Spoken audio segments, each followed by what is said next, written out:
Hello and welcome back to Zenin Fanfics. Today we're starting an exciting new series. What if Deku was granted Villainous system? If you enjoy this video, please like and subscribe for more content. The story we're featuring is written by Dr.Cats on fanfiction.net. You can find all the relevant links in the description, so be sure to check out the author's profile and say hello. Now let's dive into the story. It was supposed to be a normal school day. That illusion shattered the moment he walked into the classroom. Midoriya, Izuku had barely made it to second PRD when the laughter started. "Yo, Deku!" Bakugo Katsuki growled, stomping toward him with that familiar look, arrogance dipped in venom. "Still scribbling in that shitty notebook like you'll ever be a hero." Izuku clutched the frayed edge of his worn-out hero analysis notebook tighter. His fingers trembled. I was just... Bakugo's palm flashed. Boom! A small explosion burst against Izuku's chest, throwing him off his feet and slamming him into a row of desks with a hollow clatter. The smell of burnt polyester and smoke filled the air as his uniform singed. A blackened hole burned near the collar. Gasps and muffled laughter rippled through the class. He curled inward, arms around his chest. Please, Kakin, don't call me that worthless extra." Bakugo snarled, stalking forward, his boots dragging like a predator sizing up prey. "What did I tell you about pretending you can be like us? Huh? You ain't got a quirk. You're a effing bug." "Buzz off, Deku," sneered Sora, one of Bakugo's flunkies, as he walked up and kicked Izuku square in the ribs. Something cracked. Izuku gasped sharply, a wheeze clawing its way out of his throat. Takashi, the other lackey, chuckled. "You hear that? Crack like a glow stick. Bet we can break him open." He didn't even have time to plead before Bakugo grabbed a handful of his curly green hair and yanked him to his feet. Izuku screamed, quiet, weak, swallowed by the sneers around him, as fingernails tore into his scalp. Bakugo's fist found his gut next. Thud! The air exploded out of Izuku's lungs as his body folded around the punch. He dropped to his knees, coughing violently, eyes watering. "Stand up," Bakugo barked. "Come on, stand up. You want to be a hero? Then take it like one." Another boom, this one to the side of his face, knocking him down hard.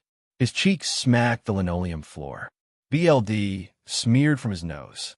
One eye swelled shut almost instantly. The sting was white-hot. His ears rang. The world tilted. His notebook fluttered from his trembling hand. Bakugo stomped on it. "You keep this garbage like it means something," he said, slowly grinding his heel on the pages, letting Izuku watch each dream get crumpled charred. "You ain't got a quirk. You ain't got a chance. You're a joke. A pathetic, ugly little joke." Izuku's lips moved, but no sound came out. "What's that, Deku?" Bakugo knelt, pressing his sparking hand against the back of Izuku's neck. "You want to fly, huh? Want to be up in the sky like All Might?" A malicious grin split his face. "Then why don't you try it, you useless spawn? The school roof's right there. Do us all a favor and take a dive. Maybe when you hit the ground, you'll finally wake up and realize your life's not worth a sage." "No, don't," Izuku croaked. "I mean it." Bakugo stood, stepping over his limp body. "You want to get a quirk so bad. Maybe God'll pity you when you're splattered like roadkill. Go pray for one on the way down." The bell rang. No one moved. No one helped. Laughter echoed behind him as they left, Bakugo and his goons howling with joy like it was a comedy routine. Izuku didn't even hear what they said after. He was too busy trying to breathe. His ribs felt broken. BLD filled his mouth. One eye refused to open. The sharp ache in his shoulder told him it might be dislocated from the first impact. In his notebook, the one thing that mattered was a pile of torn, blackened dreams near the teacher's desk. He curled up on the cold tile floor, fists clenched. The pain didn't scare him. What scared him was how normal it felt. Izuku limped his way out of Aldera High, hunched shoulders slouched, his steps uneven. Each breath sent a spear of pain through his ribs. His eye throbbed. Dried BLD crusted his upper lip. No one offered to help. No one even looked at him as he staggered down the sidewalk like a ghost. His ruined notebook was clutched to his chest, burned, crumpled, but still sacred. Still his. The sun was beginning to set, casting long shadows over the alleyways near the train station. His mind drifted. Kakin, you really meant that. Jump off the roof. Just for being born without a quirk. He bit his lip. The metallic tang of BLD filled his mouth again. He didn't stop walking. Not until a sewer grate exploded beside him. Crack. Splash. A monstrous mass of green sludge surged from the opening, twisting like a serpent, eyes glowing with manic hunger. What the? Before Izuku could move, it slammed into him, knocking the air from his lungs. It wrapped around his arms, his chest, his legs. He couldn't breathe. It was suffocating him. You'll do nicely. The sludge gurgled, grinning with too many teeth. Need a body to hide in. You're perfect. Nothing to ruin. Izuku thrashed violently, but the goo only tightened. It forced itself into his nose, into his mouth. His lungs screamed. His vision blurred. This is it. This is how I die. Not for Bakugo. Not from a fall. Just like this. Then, I am here. The street lit up with golden light. In a flash, the sludge was gone. Izuku collapsed to the ground, wheezing, coughing up foul green gunk, eyes wild with panic. A shadow loomed over him. A tall, powerful figure with a brilliant grin. All Might. Izuku gasped, voice hoarse.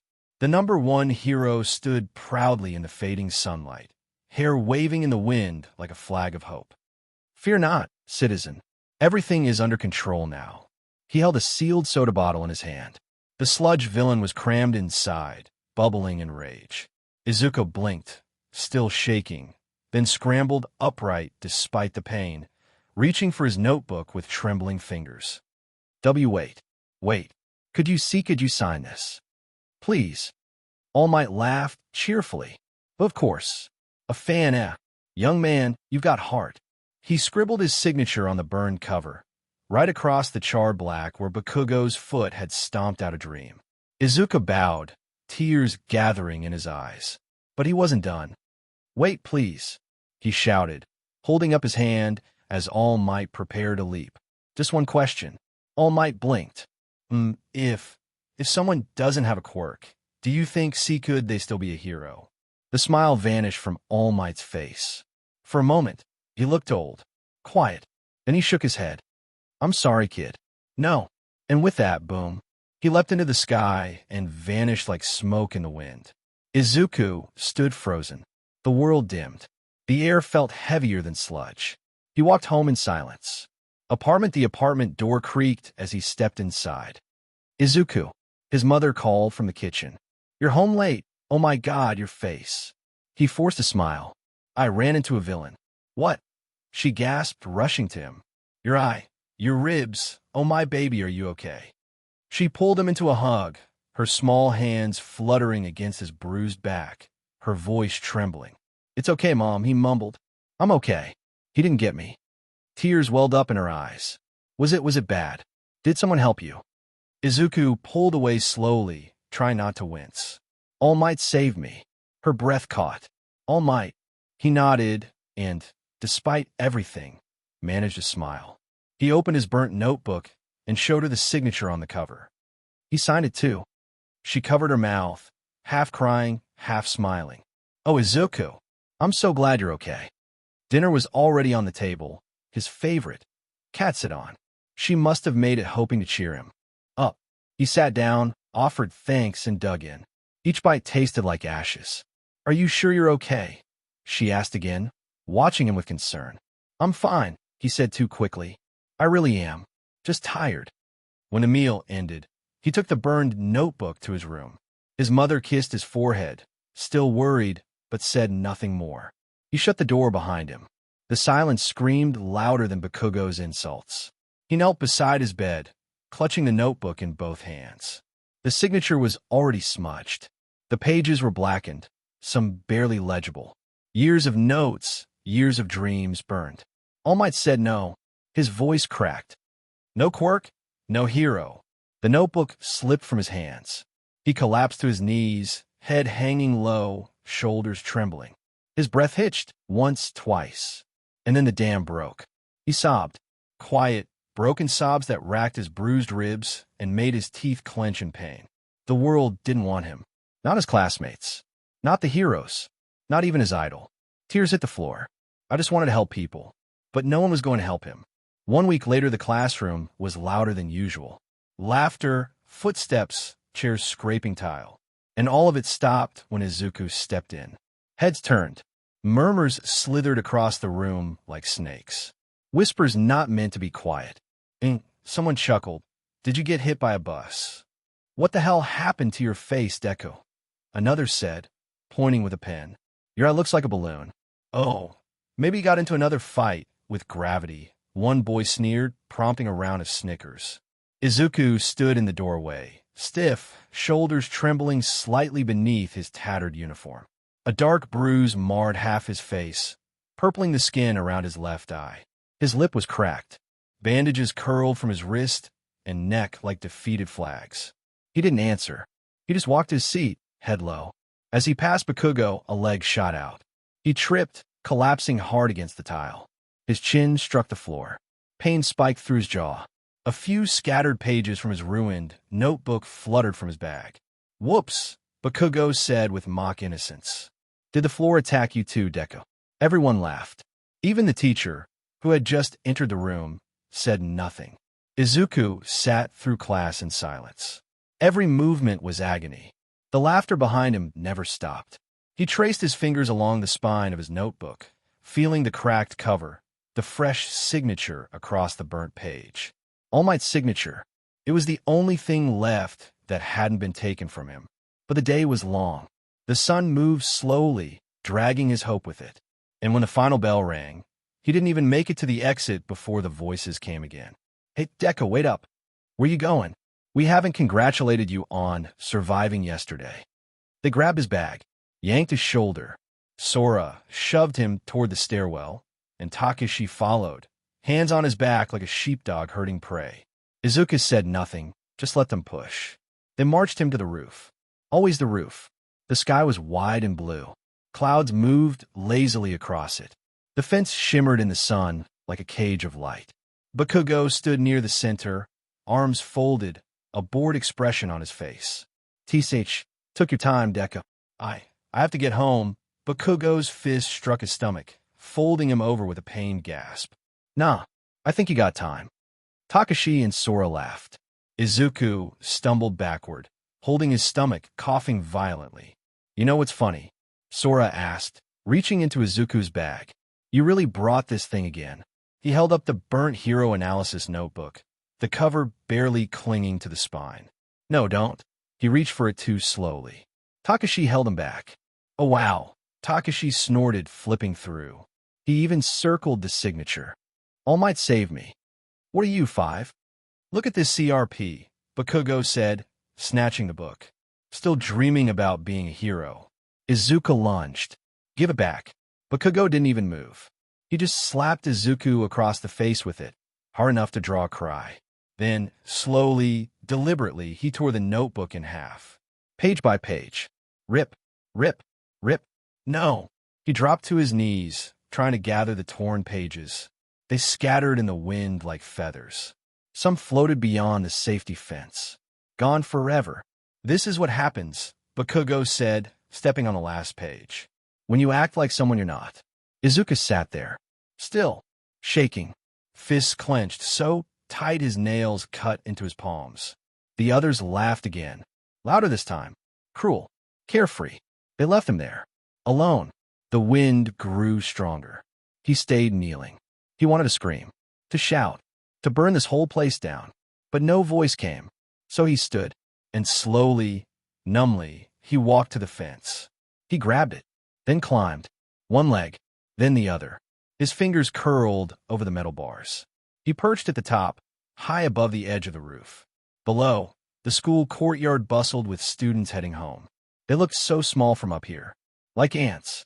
Among them, he spotted them, his tormentors.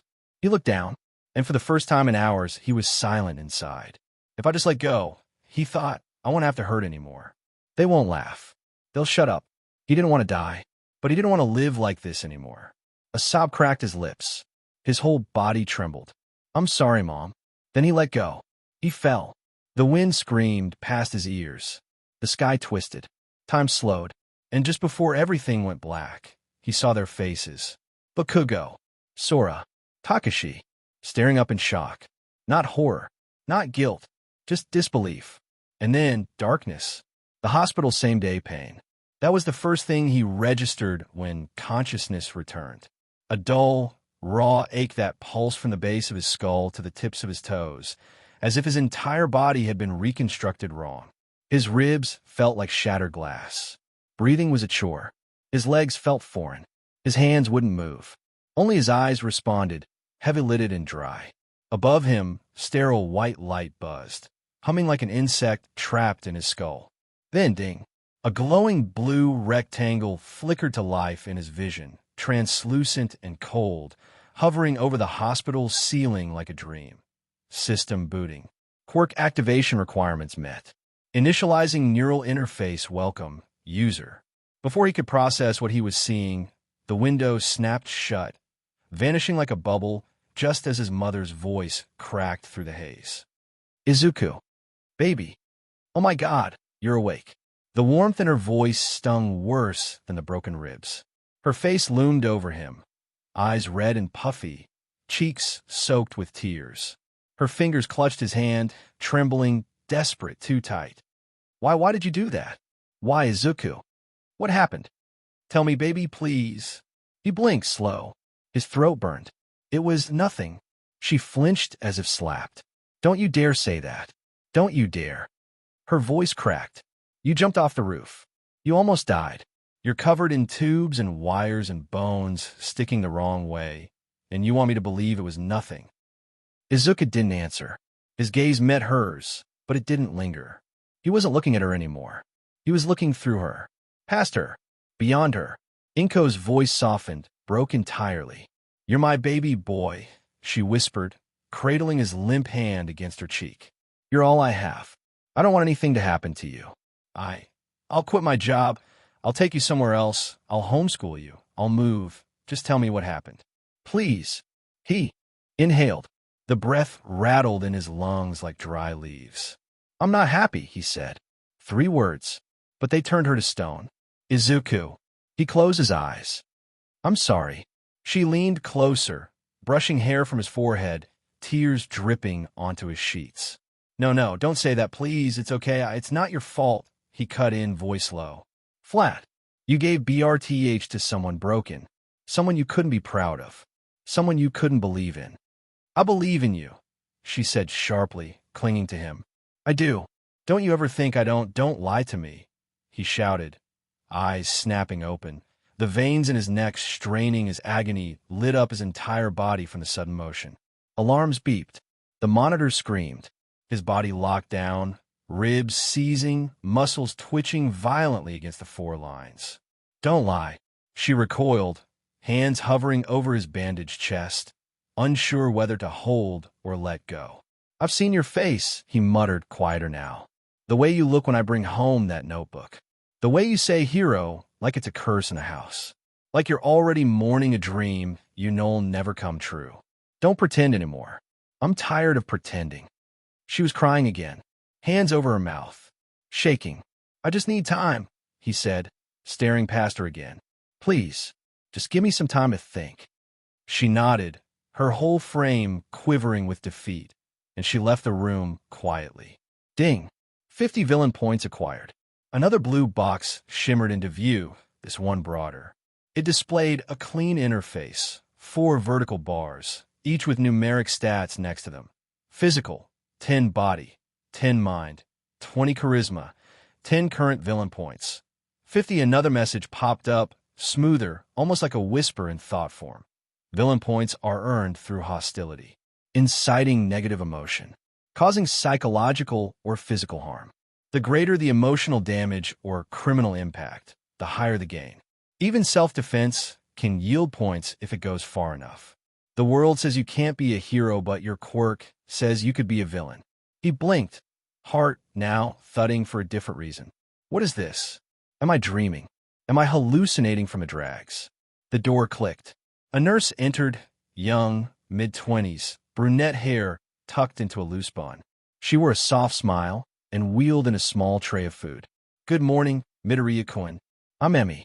Just here to check your vitals and bring you some lunch. As she placed the tray down, a faint glow flickered in the corner of his vision. New feature detected. Passive villain point accumulation. Auto-collect villain points. Yes/no. He stared at the hovering window in disbelief. Midoriya-kun, you okay? Should I call you mother?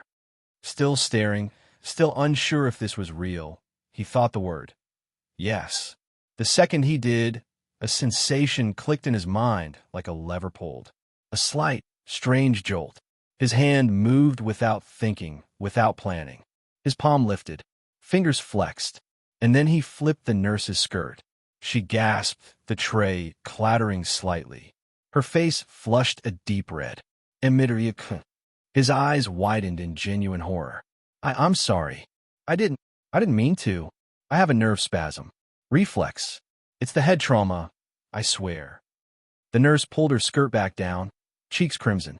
She looked flustered, but not angry. It's okay. You're probably just disoriented. Don't worry. Just try to rest, okay? She turned quickly and left. 10 villain points acquired. Izuku stared up at the ceiling, the glow of the system menu softly illuminating the sterile white around him, casting faint reflections off the metal rails of his hospital bed. The screen hovered silently, patient and unblinking, its blue light washing over his bruised face. Current villain points. 60. Would you like to open the store?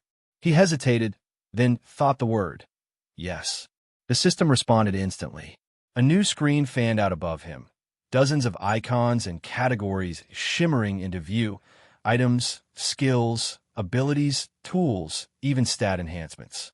Each section expanded with a twitch of his thoughts. It felt strange, natural, like moving a limb he never knew he had. He started with items. A list of consumables and tools populated the screen. Bandages, knives, cloaking hoods, burner phones, smoke bombs, weak-strength tear gas, low-tier gloves, boot enhancements.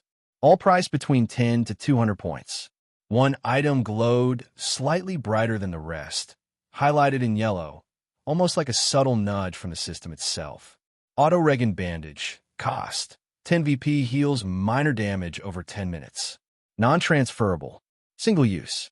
He stared at it, his lips twitching, the corner of his mouth trembling from the mix of pain and something alien, hope. His body still screamed at him, even as he lay still. Every shift, every pulse of BLD through broken veins and split flesh was a reminder of how close he'd come to death. He needed the pain to stop, if only just a little. His index finger, heavy and shaking, rose from a sheet like a relic unearthed. He hovered it above the screen. Pressed. Item purchased. 10 VP deducted. A soft shimmer. Something warm materialized in the air, spinning, glowing faintly, and dropped gently onto the hospital sheets like a feather. A clean white bandage. He blinked. Then, almost on instinct, he lifted his right arm. The one in the least pain, though still covered in dark, swollen bruises and wrapped in gauze. His hand trembled as he peeled back the existing wrap, gritting his teeth when the dried BLD tugged at his skin. Then he placed the glowing bandage over his wrist. It stuck immediately. A soothing heat pulsed beneath it. It wasn't burning. It wasn't stinging. It was comforting. It pulsed in rhythm with his heartbeat, warm, precise, like a second skin that understood him better than he understood himself. Slowly, the ache that had been humming in his bones dulled. The sharp stabs along his tendons melted. Even the bruising began to fade around the edges, the purple receding to a dull yellow. 10 minutes passed. The bandage vanished, burning away into light. Izuku blinked again. He rotated his wrist, flexed his fingers. No pain. His heart thudded slow but heavy. That was real, he whispered aloud to the room. His voice was hoarse, barely more than a breath. That actually worked. He sat up. The movement was still painful, but less than before. His ribs still groaned, but the sharp edge of agony had dulled. He could move his arm again. The cast around his other arm cracked slightly as he shifted, probably still damaged from the fall. It must have broken his landing. He looked at the screen again. 50 points remained. If the bandage was real, then everything in that store could be real too. He opened the Abilities tab next. Only one slot was available, labeled as unassigned. Beneath it was a scrolling list of low-tier powers, each labeled Weak Category. Heat Manipulation, 1000 VP Water Manipulation, 1000 VP Telekinesis, 1000 VP Light Regeneration, 1000 VP. They weren't impressive. Barely above quirks you'd find in background civilians. But they were real, and he could buy them, earn them, not through fate, not through genetics, but through villainy. He stared at the slot counter. Ability slots, 1 next slot, 10,000 VP. He whispered the number under his breath like a curse. 10,000. It was steep, but not impossible. Not anymore. Not if this system was his. He flipped to the skills menu. Cooking, 50 VP Mending, 50 VP Medicine, 50 VP Accuracy, 50 VP Martial Arts, 50 VP. Unlike abilities, skills seem more technical. Trained expertise, not supernatural gifts. Things any quirkless person could theoretically achieve, but now he could skip the years of effort, the pain, the humiliation. He had 2 skill slots. The third, 500 points. He bit his lip. The temptation to test one now was strong, but he needed to understand more. Finally, he moved to stats. There were 4, simple, clean. Physical, 10 body, 10 mind, 20 charisma, 10 increase any stat by 1, cost, 100 VP. It was an expensive route. 10 points for a single stat boost. He couldn't afford that yet, but he noted it all. He returned to the item store out of curiosity. Weapons. Dagger, 50 VP combat knife, 100 VP retractable baton, 150 VP cheap gun, 300 VP phone jammer, 50 VP mask concealment grade, 50 VP burner phone, 30 VP. Each item had descriptions, even durability ratings. The store was more organized than any villain's black market, and it was all his. So this is my quirk, he muttered, laying back against the pillow. His body still ached, but he could feel it, something shifting under the skin. The promise of power. The promise that the world didn't get to decide anymore. He closed the window with a thought. The ceiling returned. The smell of antiseptic returned. The loneliness returned. But he was different now. His eyes drifted shut. I'll need rest. I need to understand it all. Slowly. Thoughtfully. No more acting like a hero. No more chasing their dream. This time, I'm building mine. The next morning, light poured softly through the narrow blinds of the hospital window. Dust drifted lazily in the golden shafts, and the sterile scent of antiseptic clung to the air like sweat. Izuku blinked, his crusted eyes open, eyelids dragging like iron weights. His entire body throbbed, not as fiercely as before, but every breath, every turn of his head reminded him of the fall. Reminded him of the moment everything should have ended, but didn't. A shadow loomed. Midoriya, the doctor said, clipboard in hand, his glasses catching the light. You're awake. Good. We've monitored you overnight. Head trauma's minimal. No brain bleeding. You've got 1 clean fracture in your right arm, a few minor contusions, several hairline fractures. But considering the height of the fall, it's almost miraculous. Izuku didn't answer immediately. His tongue felt thick, but his eyes moved, and so did his thoughts. His mother was already seated beside him. She looked hollow, her skin pale, eyes sunken. Her fingers twisted the hem of her blouse, knuckles white. She didn't look at him directly. The doctor continued, We're releasing you later today. You'll need to avoid strenuous movement for a few weeks, but other than that, you'll recover. Thank you, Inko said, barely above a whisper. A second figure stepped forward from the doorframe. A man in a brown coat, with narrow eyes and tired features, a detective. Badge at his hip, notepad in hand. Midoriya, Izuku, he said slowly. Mind if I ask you a few questions? Izuku tilted his head weakly, then nodded. I guess not. The man glanced at his notes. Yesterday, you were found in the school courtyard. You jumped off the roof. You were unresponsive for 5 minutes. CPR was administered. Do you remember why you did it? Izuku stared straight ahead. His mouth opened. Words came, cold and rehearsed. I was just depressed, he said, his voice hollow. I wanted to be a hero. My whole life, that's all I ever dreamed of. But I don't have a quirk. Not one that counts. I couldn't make it. So, I gave up. The detective raised an eyebrow. I see. But what about the bruising on your ribs? On your arms and face? So that's old. Days old. Not consistent with a single fall. You didn't just hit the pavement. Those came from something else. Inko flinched, eyes wide. Izuku didn't blink. I was training, he said. Trying to get stronger. I asked a few classmates to spar with me. But I guess I wasn't strong enough to take the hits. You were sparring, the detective repeated, glancing over his notes again. With your classmates? Izuku nodded. They didn't mean to hurt me. I asked for it. Even now, even after what they did, his body betrayed him. He lied for them, covered for them, protected the people who broke him. Why am I still doing this? He wondered bitterly. The answer came silently. Notification, because you won't make them suffer. A quiet chill ran down his spine. His lips twitched. Yes, he said aloud. I think that's all there is to say. I was depressed. I failed. But maybe I'll stop thinking that way. Maybe I'll become a cop. Like you. Or a doctor. Or something helpful. His voice was soft, measured, charming. Inko's hands clutched his arm again. Her face brightened, dimly, like sunlight pushing through heavy clouds. Oh, Izuku, she whispered. That makes me so happy. I was so scared. I didn't know what to say. But whatever dream you want to chase, I'll support it. I promise. I'm sorry I didn't support you before. I was just afraid. Izuku looked at her. But again, it wasn't at her. He was looking through her again, across time, across lies, across all the choking, suffocating years she let him rot in dreams that no one around him truly believed in. His eyes narrowed slightly.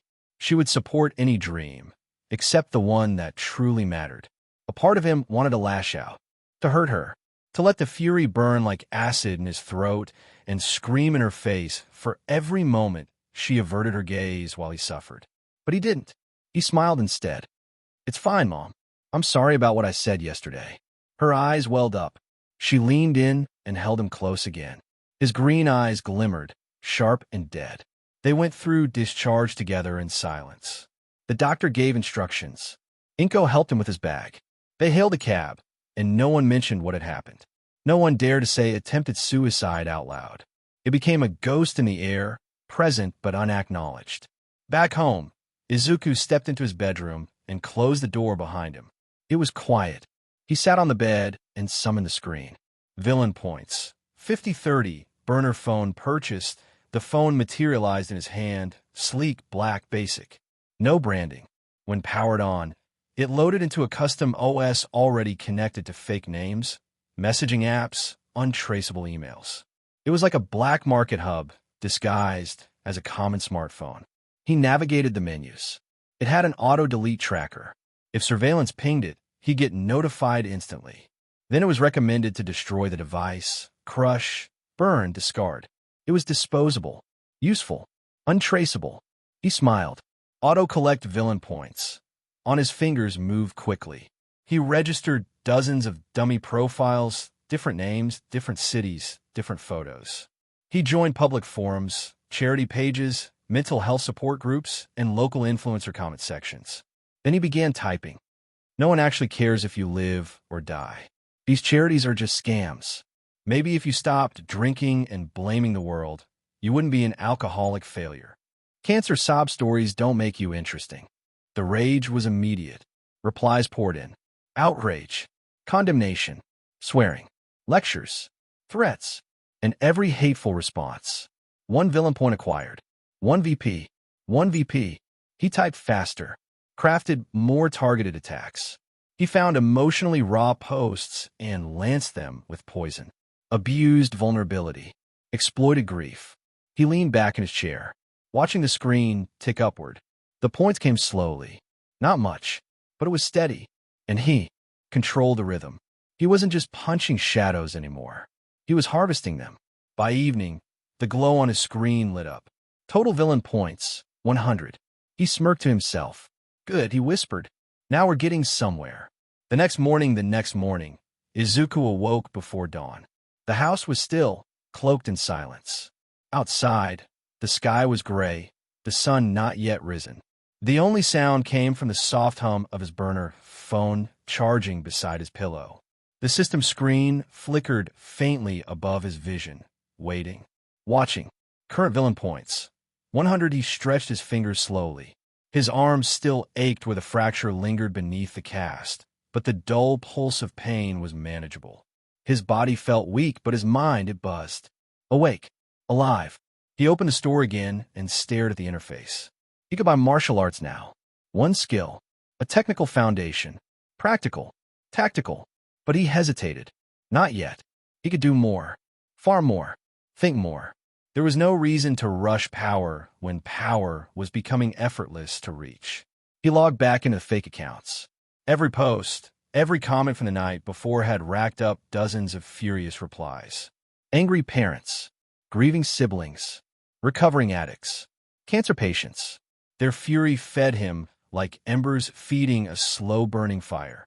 But he had exhausted them. The same names, the same reactions.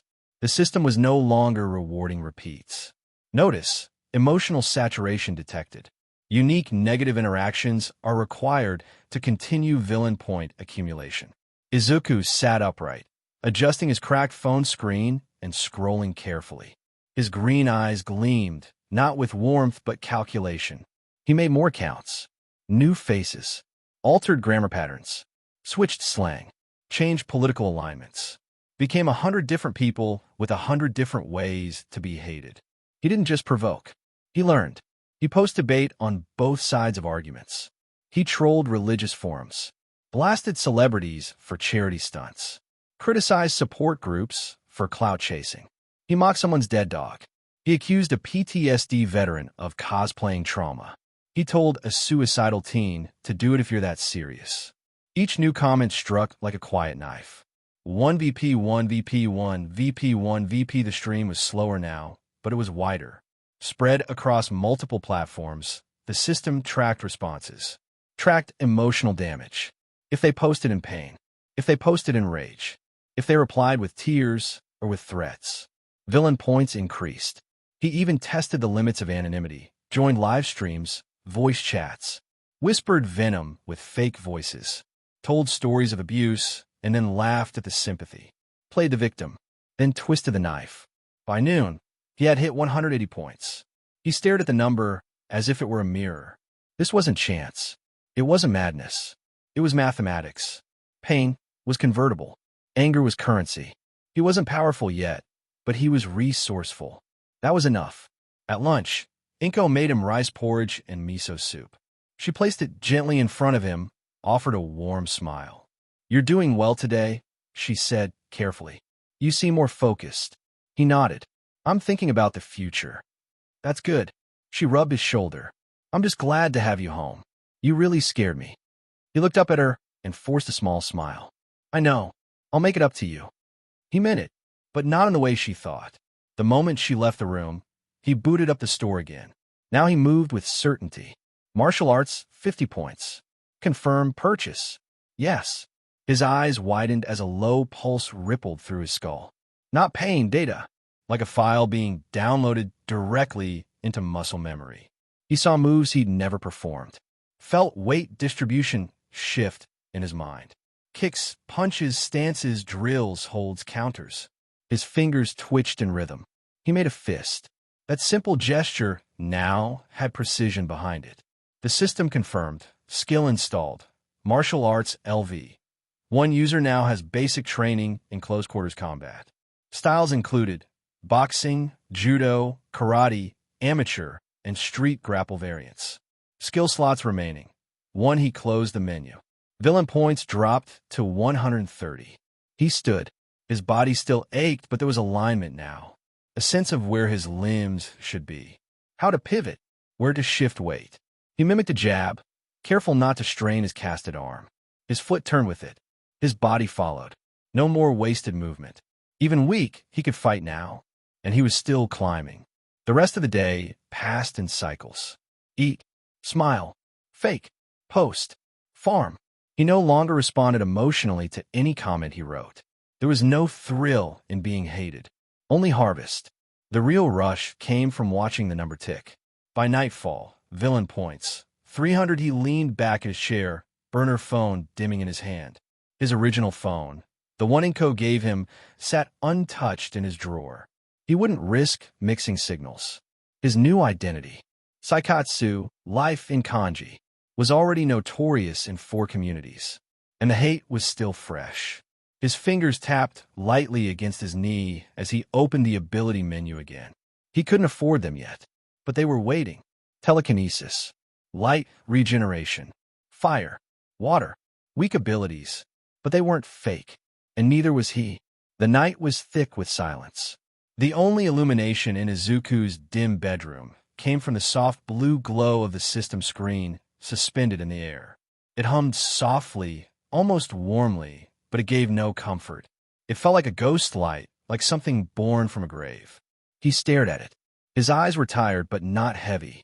His body was worn, but his mind refused to sleep. Villain points, 300 total points earned. 430 the number should have made him feel something.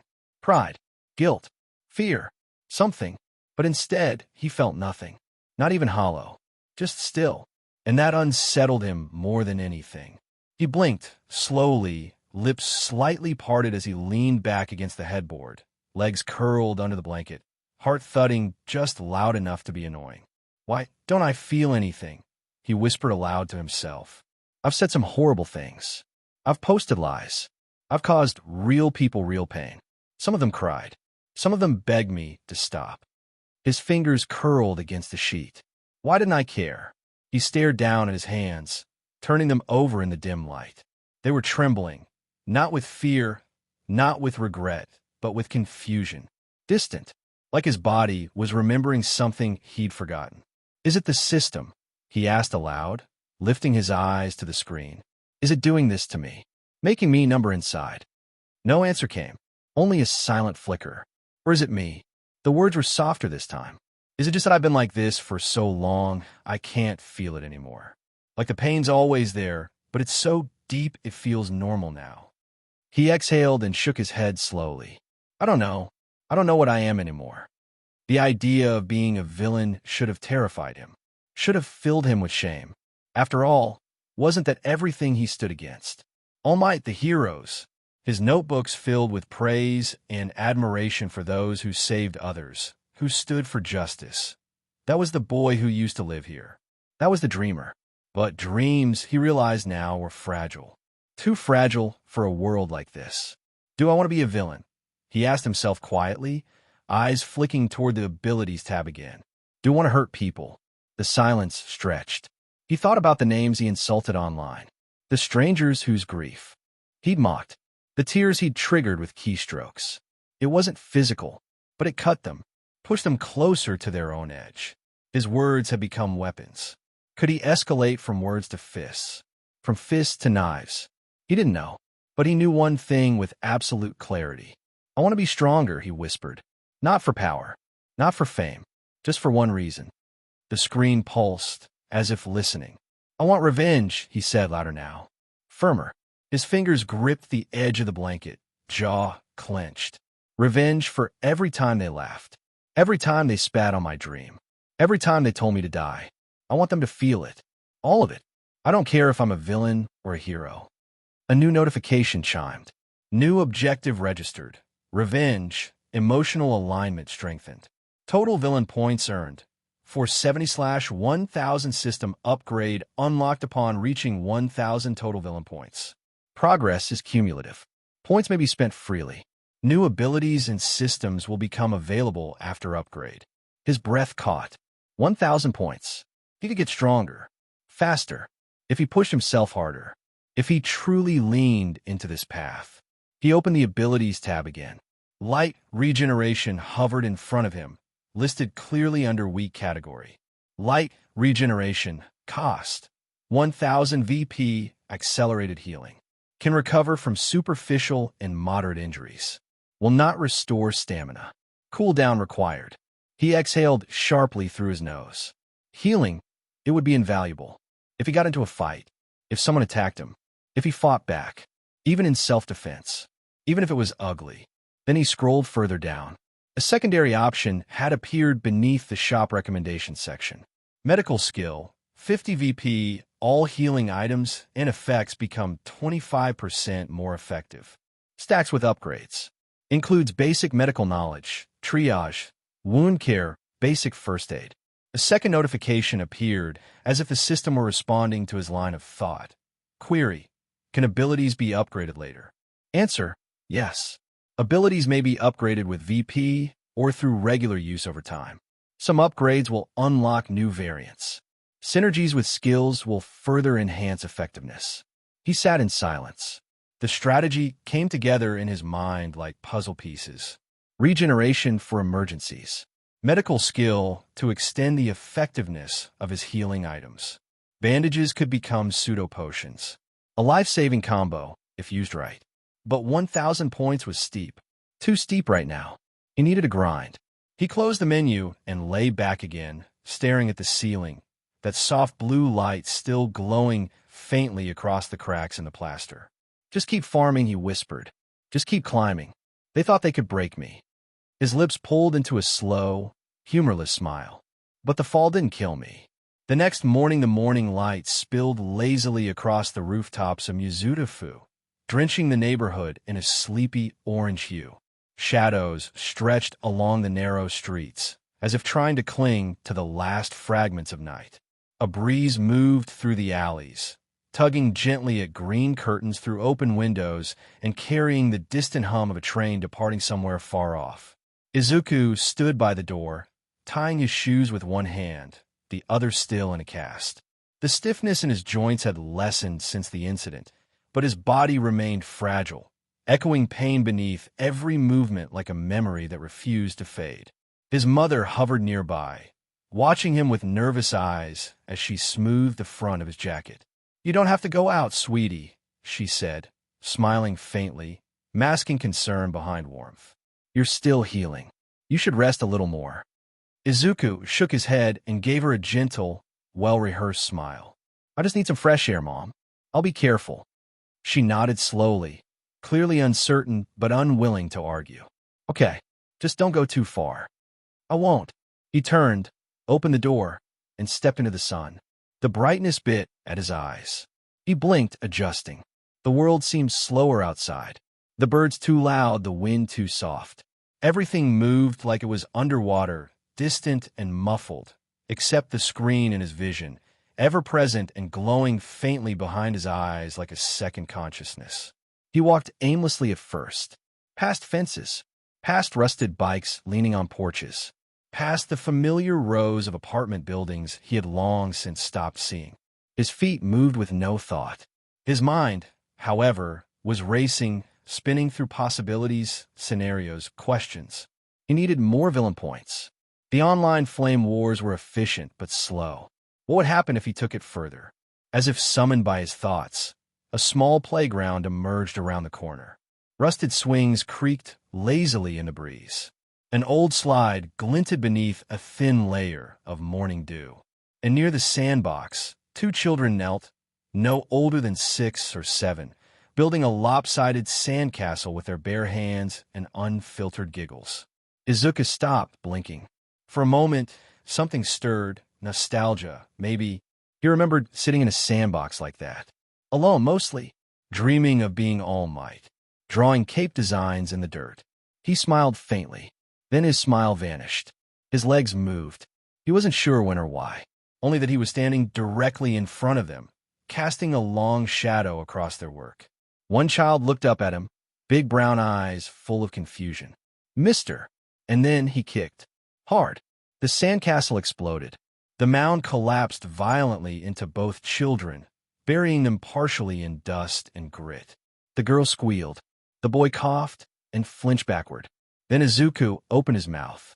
His voice was loud, louder than he meant. Too loud. "Your mother doesn't love you," he screamed. "You're worthless. Get the hell out of here." The word struck like a WHB. The children froze, eyes wide, faces pale. A second passed. Then the girl began to cry. Loud, panicked, wet sobs that echoed through the empty playground. The boy stood, shaking, his arms caked in sand, his bottom lip trembling as he grabbed her hand. They turned and ran, screaming, stumbling over their own feet in terror. Izuku stood there, breath caught in his throat. Frozen. His heart pounded, not with thrill or triumph, but with static. Disbelief. Something cold gripped the base of his spine. What did I just do? And then, without thinking, he ran. He turned on his heel, sneakers skidding in the sand, and bolted down the sidewalk, ignoring the stitch forming in his side. He didn't look back. Couldn't. His ears were ringing. His breath hitched. His lungs burned. What the hell is wrong with me? He didn't stop until he reached an alley. Dark, narrow, blocked from view by trash bins and a crooked metal fence. He bent forward, hands on his knees, chest heaving, breath ragged. That's when he saw her.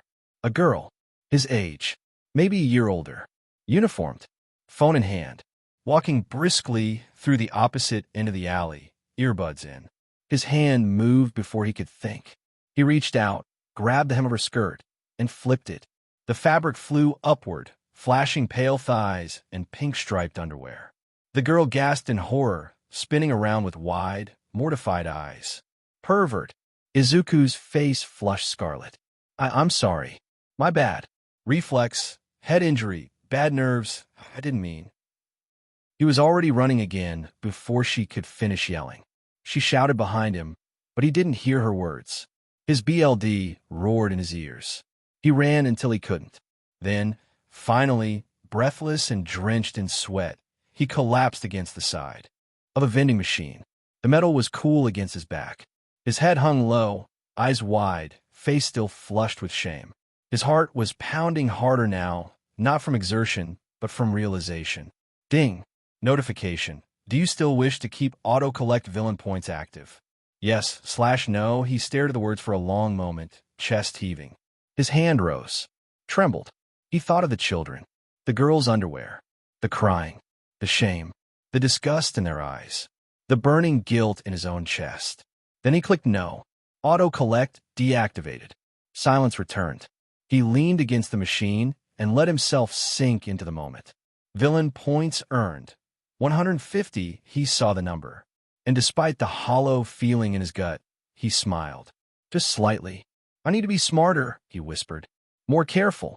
That wasn't clean. He stood slowly, wiping the sweat from his brow, glancing down both ends of the alley. No one followed. No one seemed to notice. His steps were lighter now, measured. He moved in the opposite direction, blending with the morning crowd, shrinking behind his hoodie. But something within him was shifting. Less fear, more control, more understanding of what he could do, and what he would do next. He watched the translucent system window flicker above his palm. The numbers were bold, blinding. Villain points earned. 670 available villain points. 580, he was so close. Less than 400 points away from the first true system upgrade. The threshold between everything he'd been and everything he could become. But the memory of the playground, of his own reckless, desperate acts, still clung to him like sweat. Drawing too much attention now, especially with his battered body and fractured arm, was a risk he couldn't afford. He needed something smaller, something easy, maybe a little shoplifting. The thought unsettled him, but also made him curious. What would the system grant for a simple theft? Snatching a candy bar, lifting a wallet. But even that felt risky. His luck had never been good in crowds.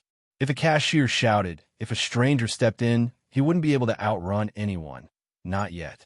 He walked on, lost in thought, the system quietly tracking every nervous heartbeat. Then a voice rang out behind him, sharp, taunting, unmistakable. Oi, Deku. Izuku's BLD ran cold. He stiffened, turning his head just enough to glimpse Takashi and Sora rounding the corner, swaggering side by side like jackals in worn sneakers and half-buttoned school shirts. Their shadows fell long and menacing over the sidewalk, their faces twisted into ugly smirks.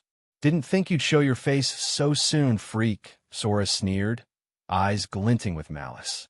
You got a death wish or something. That was a hell of a jump. But it hurt, huh? Izuku felt his pulse pick up. His knuckles whitened as he balled his good hand into a trembling fist, but he kept walking, head down. Takashi caught up first, grabbing him by the shoulder and spinning him around. Izuku staggered, his back hitting cold brick, the alley swallowing him in shadow.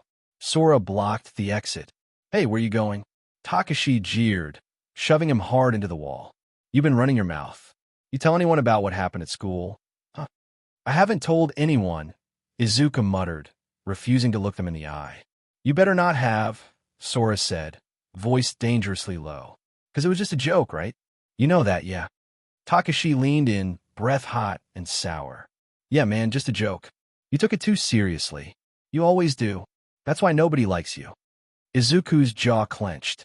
The anger that had been simmering for days began to churn, deep and heavy, twisting behind his ribs like a coil of barbed wire. Sora grinned, noticing the spark in his eyes. "He's pissed. Look at him. You mad, Deku? You gonna cry again? Maybe jump off another roof for us, huh?" Takashi let out a cruel bark of laughter and slapped Izuku hard across the face.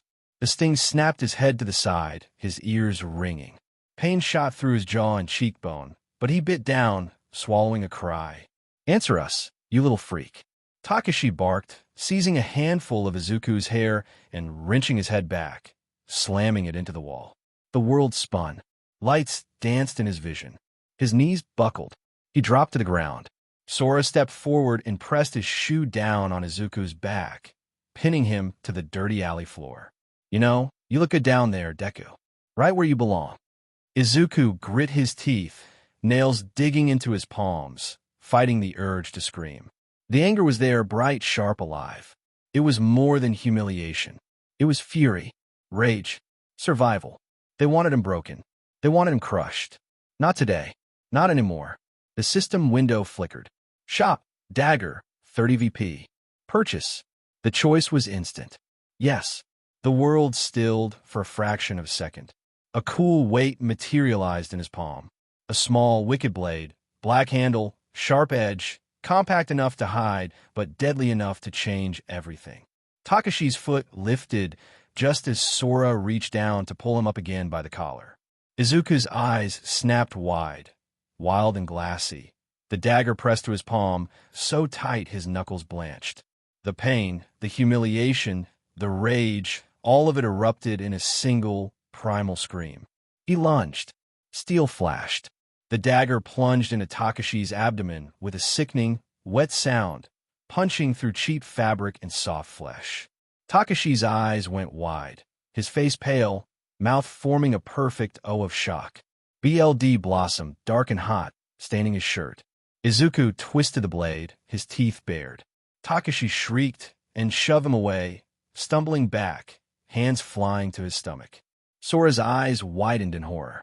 "Holy SHD, you psycho, what the F?" Izuku staggered to his feet, chest heaving, blade glinting in his hand, red smeared across his trembling fingers. His gaze was wild, alive, almost manic. "You listen to me," Izuku hissed, voice shaking with fury and fear.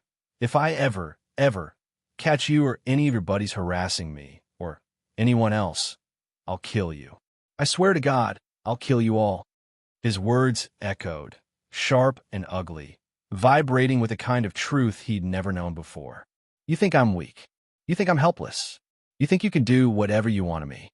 He advanced, blade still raised, forcing both boys to retreat a step. "I'll do whatever it takes to survive. If I have to kill, then so be it. You push me, you bleed. Understand?" Sora scrambled backward, dragging Takashi with him. Takashi whimpered, clutching his bleeding stomach, eyes rolling in terror. "You're effing insane, Deku. You're a psycho. Stay the hell away from us." Izuku just laughed, a short, bitter sound. "That's right. Run. Remember what I can do." They vanished from the alley, shoving past trash cans and stumbling out into daylight.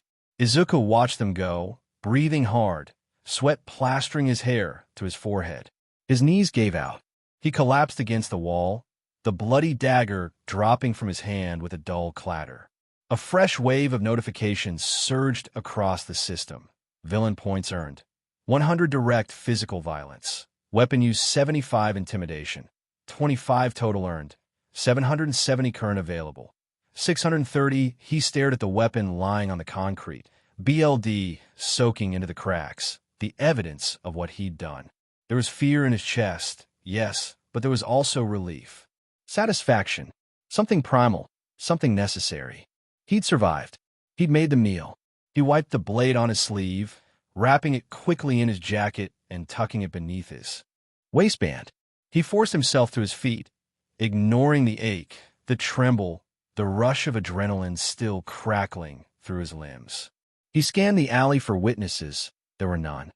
He didn't notice the blonde, her hair wild as electricity, standing at the far end of the alley as he limped past. Nor did he see the girl with the sharp, shark-like teeth and tangled, crazed hair, lurking in the shadow of a rusty fire escape, eyes glittering with an animal hunger. All he saw was the numbers in his mind. Total earned, 770 current available. 630, he was close. So close he could taste it, the upgrade, the power, the feeling of being untouchable. But it wasn't enough. He needed 400 for the ability he wanted, 300 for the level up. He needed more. Fear, pain, desperation. He needed to show someone what real terror felt like. No more being looked down on. No more crawling. Auto-collect villain points. On his eyes found a group of children up ahead, 5 of them, no older than 12. He watched them, their laughter sharp as broken glass, as they played around a row of parked bikes. A twisted determination set his jaw. He pulled his hoodie tight, yanking the fabric low over his face. He ripped off his school shirt, tied it over his mouth as a mask. The system window pulsed in the corner of his vision, a silent, hungry judge. He stepped into the open, dagger raised, voice ragged and manic. "Get over here," he screamed, the sound echoing like a gunshot through the tight alley walls. "I swear to God, I'll cut you, move, and I'll gut you where you stand." The kids froze, faces draining of color. They screamed, shrill and panicked, scattering in all directions. One boy, eyes burning, sweat pouring, wheeled around and fired a beam of crimson energy from his eye. The blast seared past Izuku's ear, heat licking his cheek. Pain flared, but he roared louder, slashing the air with his knife. The children bolted, sneakers slapping the concrete, wailing for help as they disappeared into the maze of streets. Villain points earned, 250, menacing a minor group, causing severe psychological trauma. Izuku's heart hammered as he ducked into the shadows, clutching his side, gasping. Sweat poured down his face, stinging the wound from the eye blast. He yanked off the hoodie, stuffed it deep in a dumpster, stripping away evidence. He glared at the trash. "Idiot," he spat at himself. "You could have gotten yourself killed, still quirkless, still weak." But the numbers kept rising. The hunger grew. He wiped his hands on his pants and kept moving, scanning for another target, desperate for points. Anything to push him over the edge. He spotted her then, crossing the street in front of him, a girl, maybe his age, maybe a little older. Blonde, hair tied up in 2 wild puffs. Her uniform skirt flicking around her knees as she strutted down the sidewalk with a swagger that screamed confidence and chaos. A face that was oddly familiar, sharp features, dangerous eyes, lips curled in a perpetual, hungry smile. Izuku's breath caught. He hesitated, but he needed more. He needed to finish this now. He crossed the street, quickening his pace, hands clenching, eyes fixed on the points in his mind. He forced a shaky, apologetic grin as he drew closer, trying to look harmless, harmless enough to get close. She saw him, eyes flicking up, and grinned back. "Heya," she chirped, waving like they were old friends. "You look like you've seen a ghost." He stopped in front of her, heart pounding. His hand twitched, reaching out almost involuntarily. He grabbed the hem of her skirt and flipped it up, expecting a shriek, a slap, a torrent of villain points. Nothing happened. No notification. No points. Only her. She looked down at him, perfectly calm, that unsettling smile never faltering. Her gaze was sharp, almost gleeful. "You're crazy," she whispered, voice laced with something wild and electric. Izuku stepped back, confusion twisting with the faintest edge of fear. He reached for his knife, instinct, defense, a lifeline, But before he could even get a proper grip, her hand lashed out, slender fingers encircling his wrist with bone-crushing strength. He gasped. "Let go!" She squeezed until he let the blade drop, metal clattering to the curb. Then, with a casual flick, she tossed the weapon aside and stepped forward, pressing him against the graffiti-stained wall. He stared up at her, panic creeping in around the edges of his bravado. Her face was inches from his, eyes sparkling with a predatory excitement, her breath warm on his cheek. She licked her lips, then, with slow, deliberate relish, ran her tongue up the side of the knife blade before grinning, wild and hungry, at him. "I like crazy," she murmured, voice a low purr. His hands are shaking as he watches the crazy blonde girl crouch above him, her skirt fluttering, that gleam of something wild and hungry in her golden, slit-pupiled eyes. He's just reaching into his system screen, maybe to buy another knife, maybe to find some weapon, any weapon, when she drops his blade onto the concrete. It lands with a sharp clink by his ear, the sound cold and final. Then she leans down, impossibly close, her hair falling like a curtain of straw around her wicked grin. He tries to sit up, but she's faster. Before he can flinch away, her tongue traces a slow, deliberate line up his cheek. The sensation is hot, alive, sending a shiver through his entire body. "You're a cutie, you know that," she purrs, her breath warm on his ear. He jerks back, face burning. I wasn't, God, But she's already pushing off him, stretching like a lazy cat.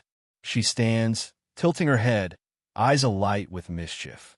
"If you wanted to see them, you could have just asked," she says, voice sing-song, flashing a wink as she hikes up her skirt, revealing white underwear with a little bow at the top. "See, easy." Izuku's entire face turns crimson. He stares, then scrambles to look away, hands up defensively. "No, I wasn't. I'm not. It's not what you think." She giggles, the sound echoing off the alley walls. "It's okay, pervert. You're kind of cute when you panic." She waves with a casual flick of her wrist and saunters off, hips swinging, eyes never leaving him for long. Izuku lies there, dazed, watching her go. For a long, weird moment, he just stays down, the world feeling fuzzy and unreal. His thoughts spiral. He just licked, just threatened, just got mocked, and almost mugged by some crazy girl who acted like the world was a joke. He grabs his blade, folds it with shaking fingers, tucks it away like it's a lifeline. Everything feels like too much. His breath stutters as he leans back against the graffiti-tagged bricks, slapping his forehead, trying to force some sense back into his brain. What the hell am I doing? He's scaring kids, acting like a maniac, endangering himself in broad daylight. He was supposed to be careful, smart. This isn't what he imagined, isn't what a villain or a hero would do. It's like the system is driving him, egging him on, turning every rash impulse into an obsession. Is it the power I'm chasing? Or is the power chasing me? He can't tell anymore. Shaking his head, he staggers to his feet and starts walking home, every step heavy with exhaustion and self-loathing. All he can think is, just a few more points. Then he sees the system window. Total points earned. 1020 system upgrade achieved. Next milestone, 10,000 points. Available villain points. 880 in notification blinks. I thought you were on a roll. I didn't want to break your focus. He snorts aloud at the system's smugness. Oh, great. Now you tell me. Muttering under his breath as he pushes on, plotting his next move. He could find another group of kids, but the risk is climbing. There must be a safer way. He ducks into a nearby alley, mind spinning, and eyes the dumpsters. If the system wants negative actions, he'll give it negative actions. He spent the next half hour pulling trash bags and recycling bins from every corner he can find, dumping bottles onto the sidewalk, scattering refuse when no one is looking. For every P&D of trash, he gets a single villain point. It's tedious, dirty work. Soon he smells like spoiled milk and grease, but the number climbs. Two. He keeps going, refusing to quit until he's scraped together 100 more. By the time he's done, sweat-soaked and breathing hard, his arms ache. He starts home again, but as he passes a corner, he spots 2 kids eating ice cream with their parents chatting nearby. He watches for a moment, timing his move, then sprints past. Just as he passes, his hand shoots out, knocking both cones from the kid's hands, sending the cold treats splattering across the pavement. The kids stare in shock. Their parents spin around, faces hardening. One parent rushes to scoop their child away, glaring at Izuku as he runs, but he flips them off and curses as he disappears down the next block. Villain points, 100, that's it. That's what he needed. Auto-collect villain points.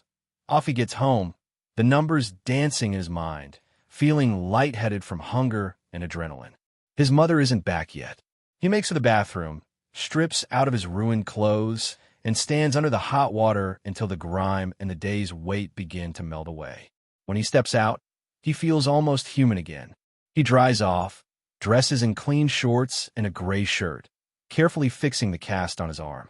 He's just putting away the last of the towels when he hears the door open. His mother calls, "Izuku, can you help me with the groceries?" He joins her, takes bag from her arms, fills the fridge, making small talk about nothing.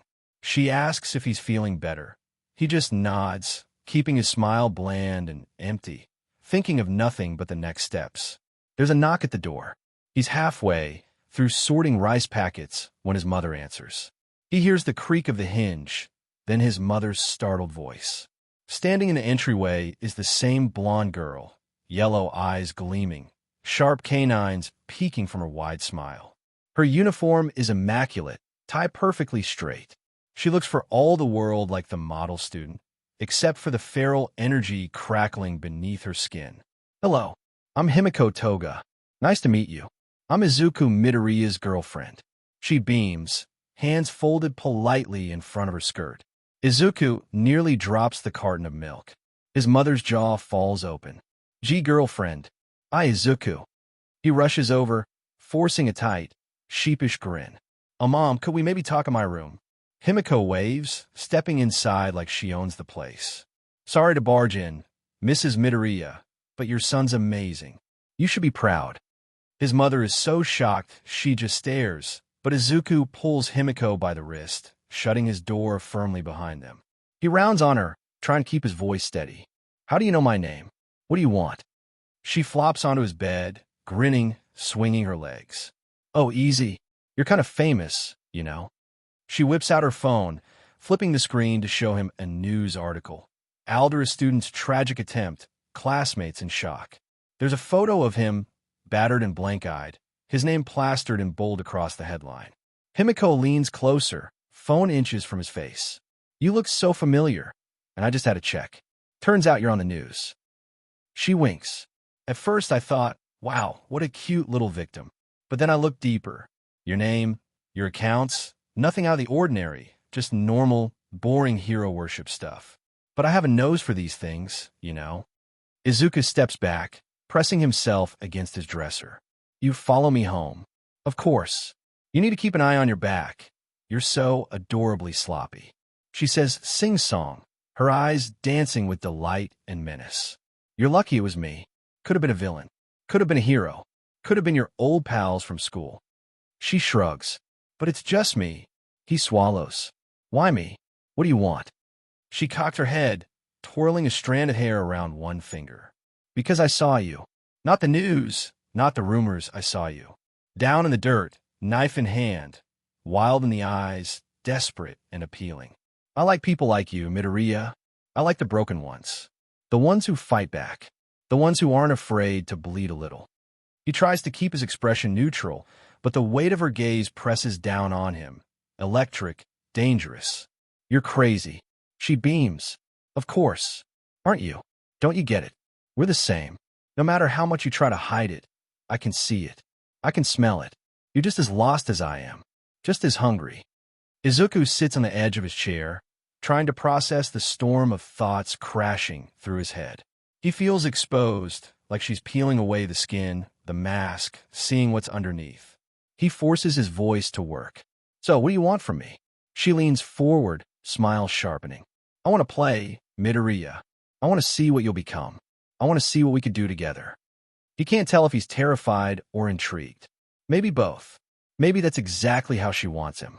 The door closes with a faint click, sealing them in. Izuku and Himiko are alone, sunlight striping the floor, painting the room with long, uncertain shadows. For a moment, silence hangs, tense, heavy, thrumming with electricity. Izuku sits on the edge of his bed, trying to steady his breathing, trying to keep his nerves from showing. His system screen is open in the corner of his vision, but he barely registers the numbers. All he can see is her, Himiko Toga, sitting cross-legged atop his bedsheets, leaning closer, her golden eyes gleaming with mischief and something darker. She studies him, head cocked, like a fox watching a wounded rabbit. "So, Midoriya," she teases, voice low, leaning in close enough for him to feel the heat radiating off her skin. "How's it feel, having a girlfriend for the first time? Bet your little heart is racing, huh?" He laughs, awkward and defensive, cheeks blazing, but he can't hide the fluttering in his chest. "You're not really my girlfriend," he manages, "but it's nice. I guess. You're interesting." She grins.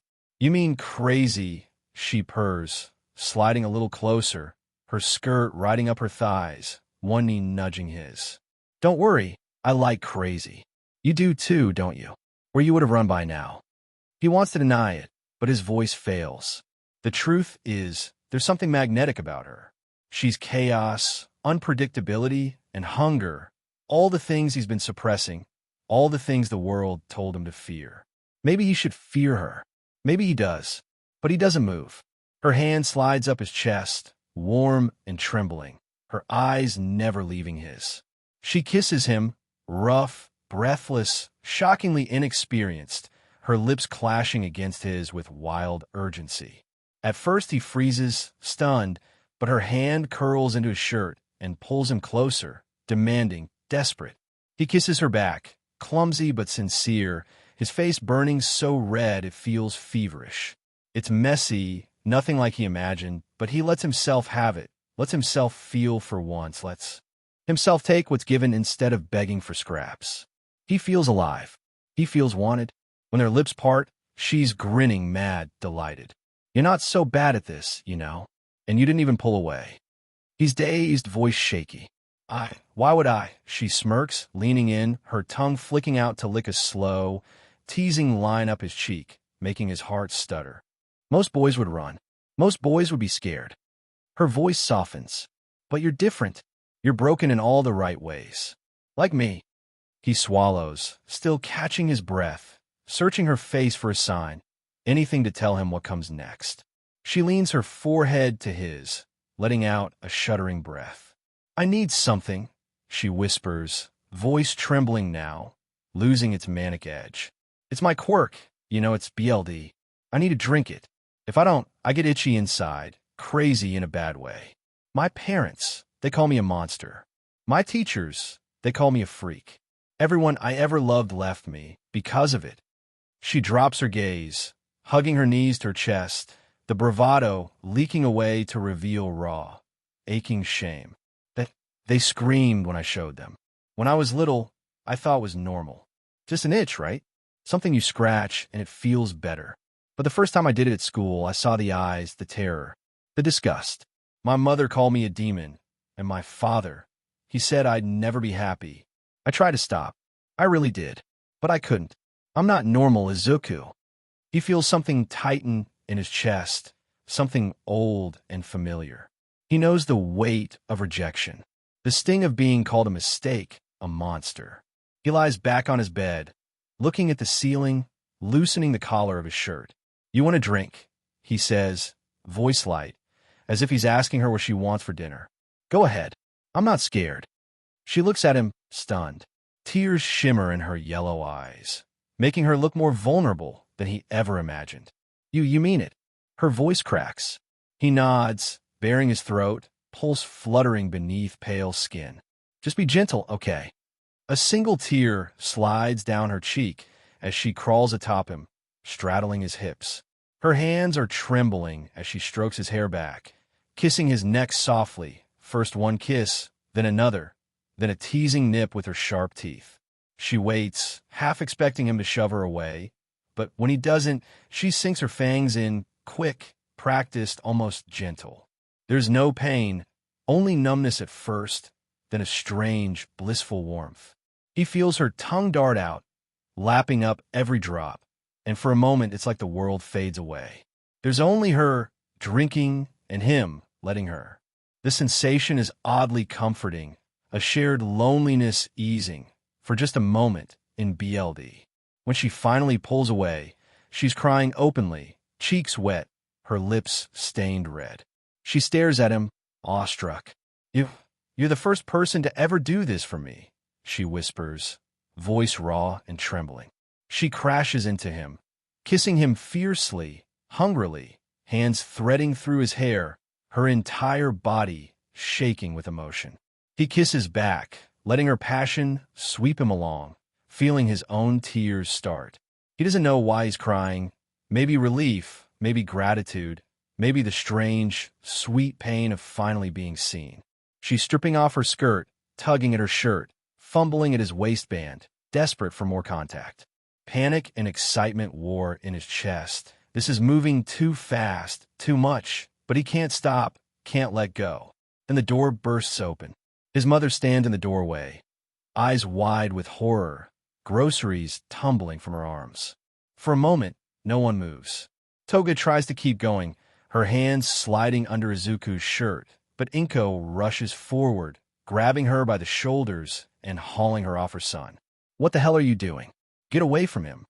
Inko shouts, voice cracking, face pale with shock and rage. Toga wriggles, but Inko's grip is iron. Let go. He's mine. He chose me. Izuku, dazed and half undressed, stares in shock as his mother drags Toga away, shoving her toward the door. You're not welcome here. Stay away from my son. Toga's eyes are wild, desperate, tears streaming down her cheeks. He's the only one who ever cared. The only one who didn't run from me. Please, let me stay. But Inko slams the door in her face. The silence in the apartment is heavy as Inko stands frozen in the hallway, hands trembling after yanking Toga away from her son.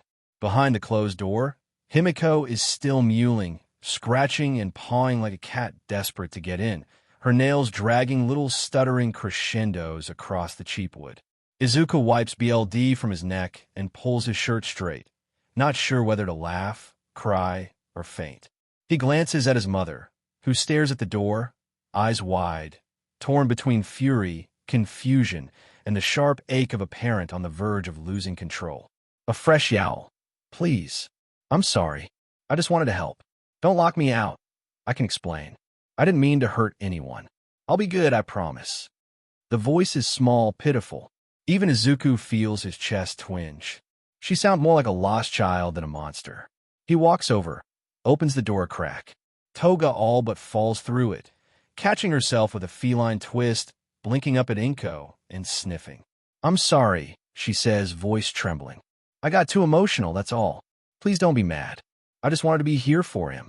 I heard about what happened, and her eyes fill with tears, and her lips tremble, lower jaw quivering, a trembling little masterpiece of wounded innocence. For a second, Inko is unmoved, her own eyes red with anger. But as Toga's story spills out, the anger melts into confusion, then sympathy. Toga presses her sleeve to her eyes, letting out a wet, shaky sob. I didn't hear anything about Izuku until after he was released from the hospital. I texted him, but his phone was dead. I thought he was upset, then I saw the news. I cried all night. I thought he'd left me without saying goodbye. I just wanted to be close. I just wanted him to know I care. Maybe too much. I'm sorry I got carried away. I just needed to feel him, to know he was alive. Her performance is Oscar-worthy. She even hiccups in the middle, clutching her heart as if it might break. Izuku, floored, blinks in awe. He's witnessed acting before, but nothing like this. Even Inko breaks, tears streaming down her cheeks as she steps forward, arms wrapping around Toga in a fierce, motherly hug. You poor girl. I'm so sorry for yelling. It's just, he's all I have and I was scared. You're welcome here, okay. But promise me, take things slow. Both of you. You're not alone anymore. Toga hugs her back, whispering, thank you. I promise. She glances at Izuku over Inko's shoulder, winking through her tears. They move to the kitchen. Inko takes a deep, trembling breath, sniffs, and then, for lack of any script for this madness, launches into the only tool she has left, the birds and the bees talk. She pulls out a box of condoms, a very large zucchini from the fridge, and a face that's trying so hard to be authoritative it's almost comedic. She places everything on the table. Now listen, you're both very young, but it's clear you care for each other. If you're going to do things, you need to be safe. She picks up the zucchini and, with shaking hands, demonstrates. This is a condom. You unroll it like so. You place it on. Well, you get the idea. Izuku's face is so red he's afraid he might combust. He stares at the ceiling, willing himself to vanish. Toga leans forward, utterly fascinated, then flashes a sly grin. Can I borrow some of those? She asks, completely serious. Inko hesitates, torn between propriety and horror, then shakes her head with a sigh. Just control yourself. Please. Her voice is soft. And be kind to each other. That's all I ask. Toga looks down, suddenly contrite, her hands twisting in her lap. I'm really sorry, Mrs. Midoriya. I let myself get too emotional. After what happened to Izuku, I just wanted to comfort him, and I went too far. I promise, I'll take care of him. I didn't want to lose the first person who's ever really cared about me. Her voice cracks, tears shimmering in her eyes. But this time Izuku senses something genuine beneath the act. Real loneliness, real fear. Inko is crying now too. She crosses to the table, hugging both teens at once, her hands shaking. You're both welcome here anytime. Just promise me you'll talk to me, no secrets, okay? And please take things slow. You're both hurting. You need time. Izuku, voice thick, manages a smile.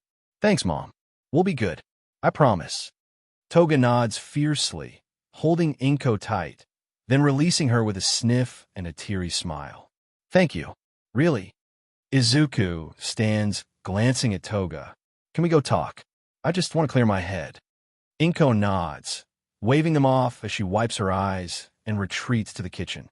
He and Toga make their way down the hall, stepping into his room, shutting the door behind them. The air is quieter here, less oppressive.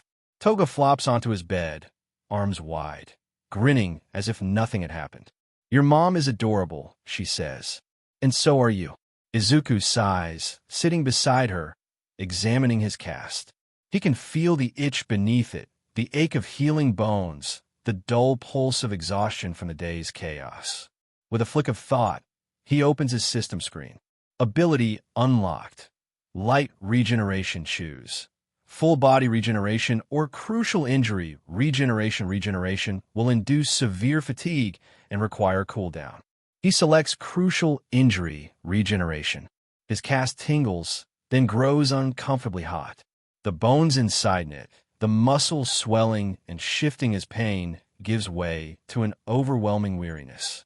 Within a minute, the ache subsides, his arm, newly healed, slips free of the cast, leaving only a faint soreness behind.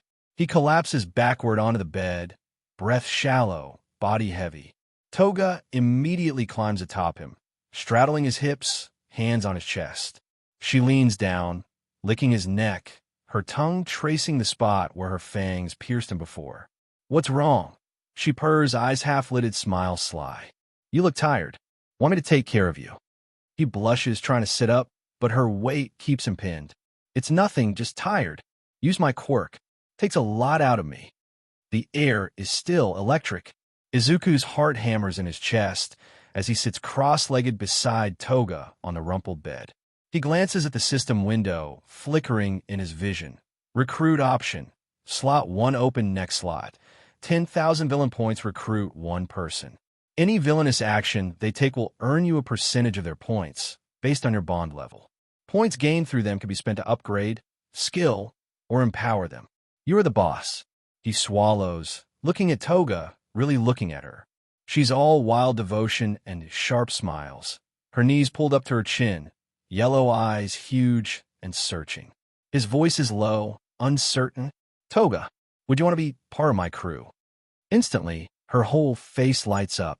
She nearly bounces off the bed, hands flying to her cheeks. Like a marriage proposal. Oh, Izu, you're so forward. Yes, I'll marry you.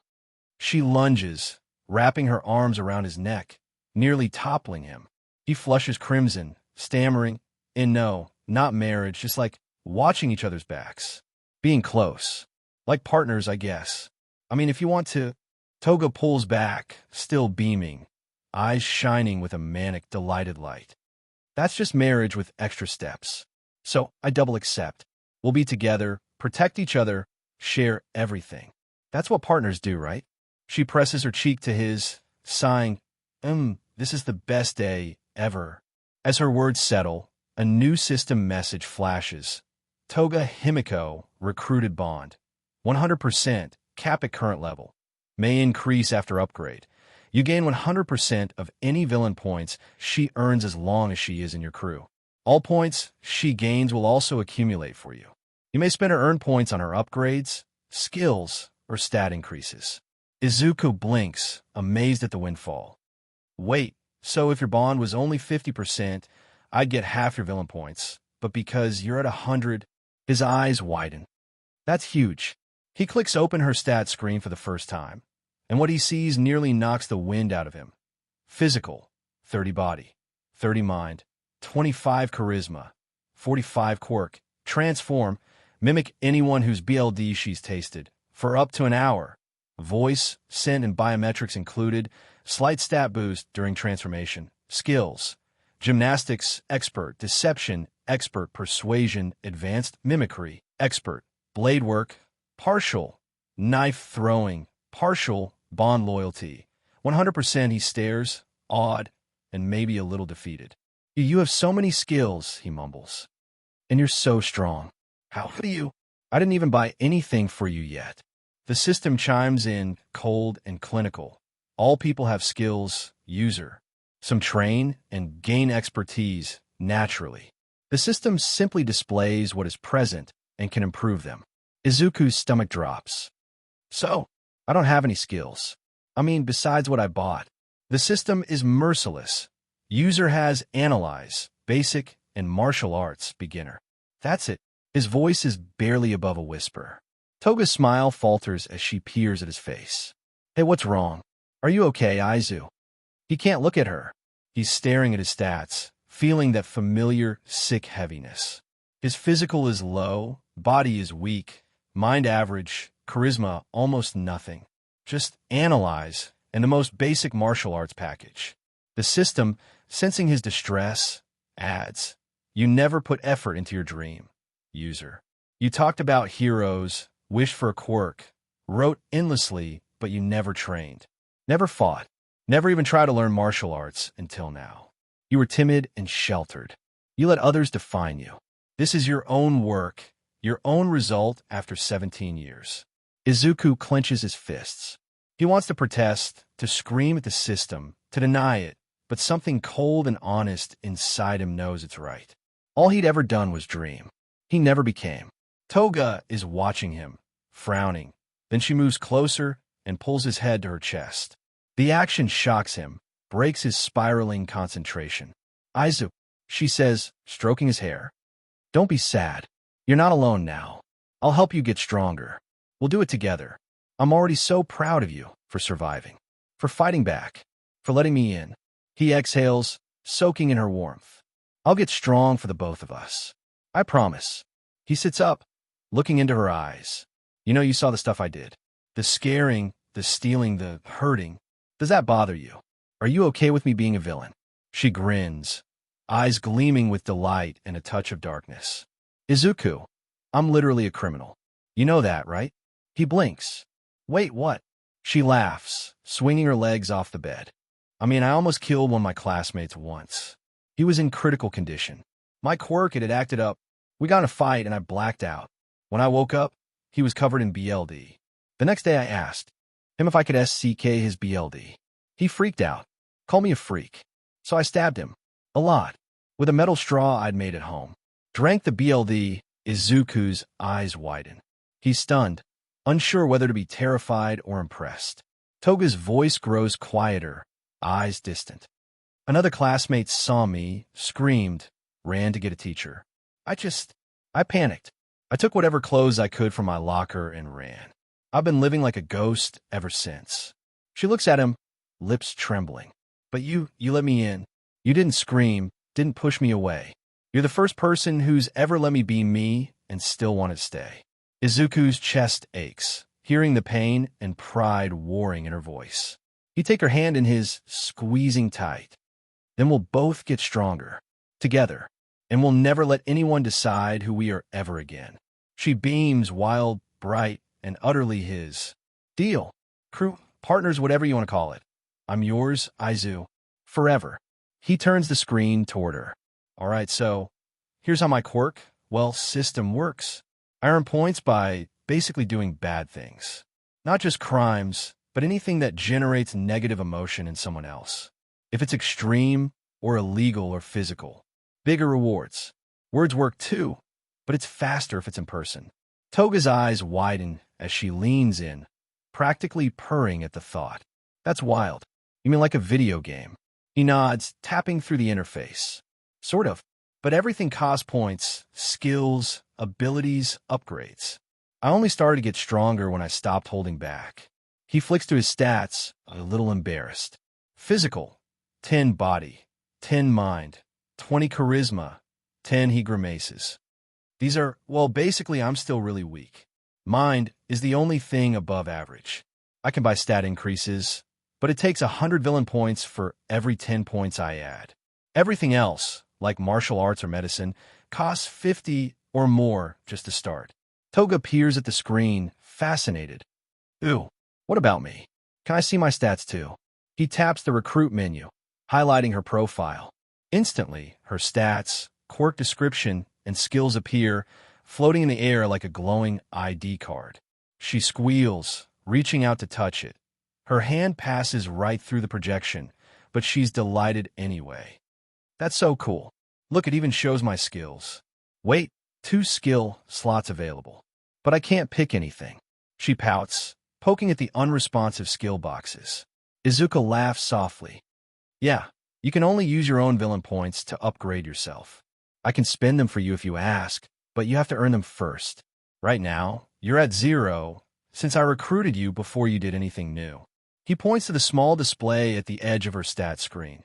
Villain points available. 0 skill slots. 2 toga huffs, rolling on her back and stretching.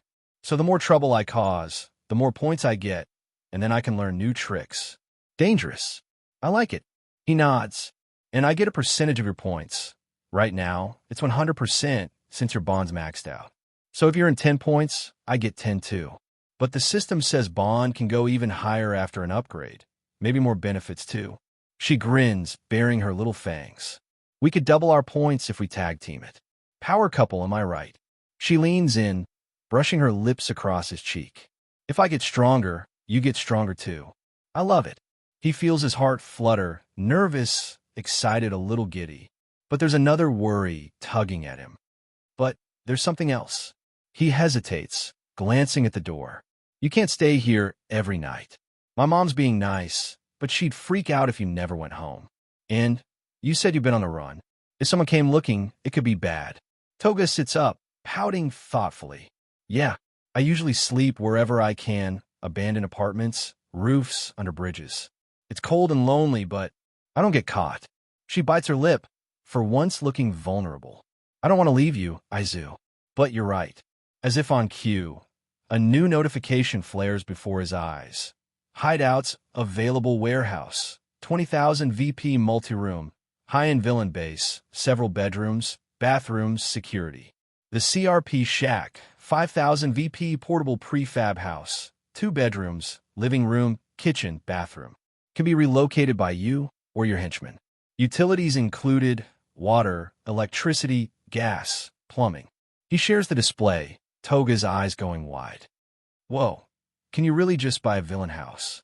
That's amazing. She leans closer, reading the fine print. 5,000 points. We could do that, we just need to earn them. He grins sheepishly.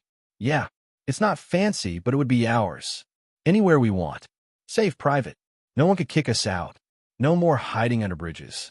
Toga's eyes soften. I want that. I want to go to sleep knowing you're close by. I want to have somewhere that's ours. She suddenly perks up, a wicked gleam in her eye. I have an idea. Underground fighting tournaments. You said physical violence and crime give lots of points, right? He hesitates, then nods. Yeah, I got 100 points for stabbing someone. I got 200 for threatening a group. If we join some illegal fights, it's breaking the law, hurting people for profit. That would totally rack up points. She claps her hands, bouncing.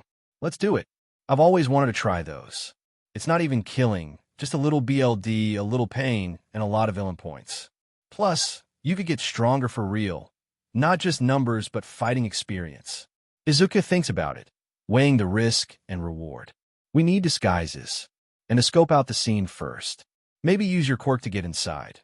Pretend to be someone on the list, or a messenger, or a sponsor. I'll keep my face hidden. We earn, we split the take, we get the house. If things go bad, we run. Toga snuggles up beside him, grinning. See, we're already the perfect team. When do we start, boss? He squeezes her hand, determination stealing his voice. Tomorrow night. We scout it out. Tonight, we plan and rest. Then we get the points.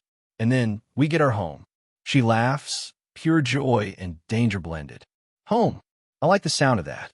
Izuku grins, feeling a strange warmth bloom in his chest. Then let's make it real. But if we're doing underground tournaments, I can't go in like this. He flexes his fingers, testing the limits of his still scrawny arms. Old aches and bruises whispering with every movement.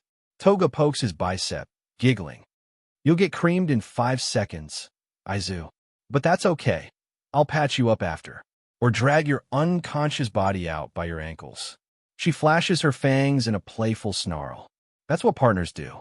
He shakes his head, feeling the self-deprecation creep in. I don't want to slow you down. I need to be at my best, or at least not pathetic. He opens his system, thumb hovering over the new ability he'd bought. Light regeneration. Full body, he activates it. Instantly, warmth floods his veins, aches evaporating, bruises fading. It's blissful, a gentle, humming tingle that rolls from his scalp to his toes.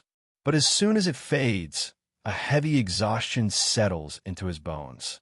He nearly tips over, catching himself against the mattress, breath coming ragged.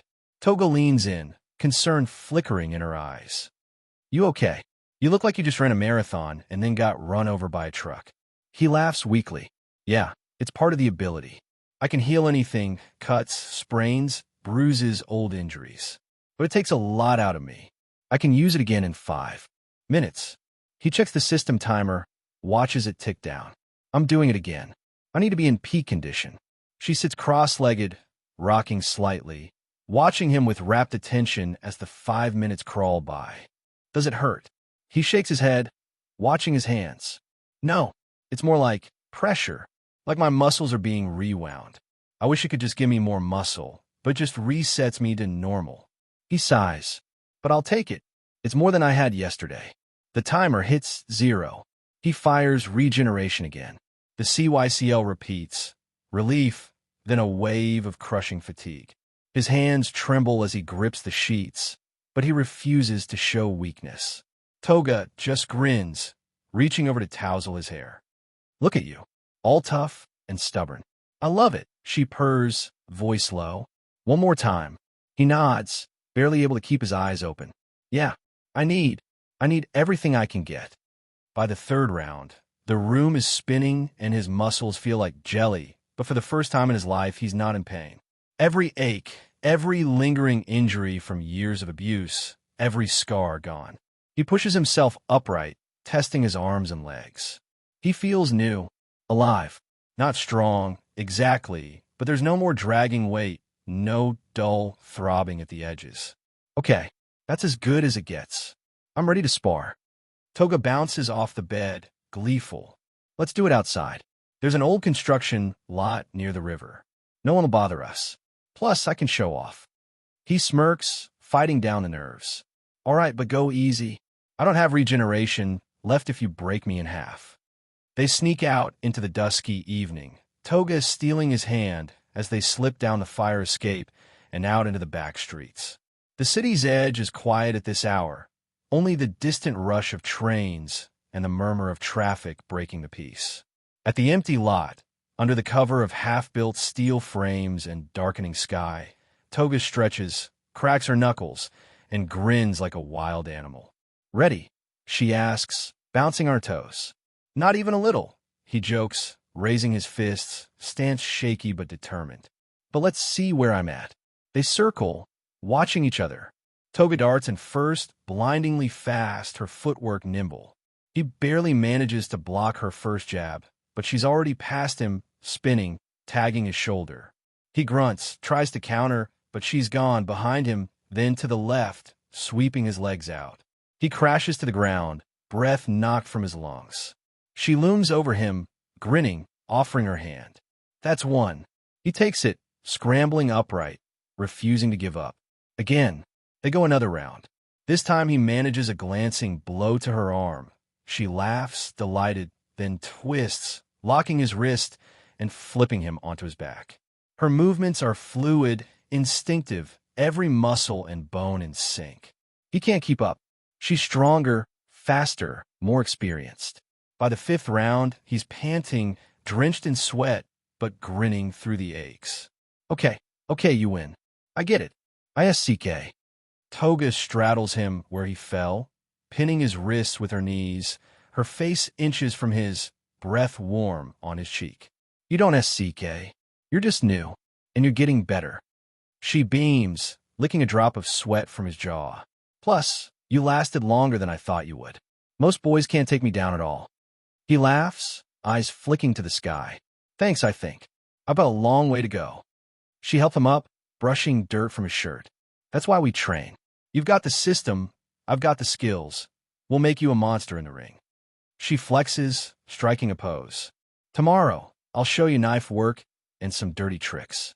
You need to be mean, Izuku. Underground fights aren't like anime tournaments. They're messy. He nods, feeling hope and fear warring in his chest. I'll learn. I have to. She grins, looping her arm through his. And I'll be right here. Partners, remember.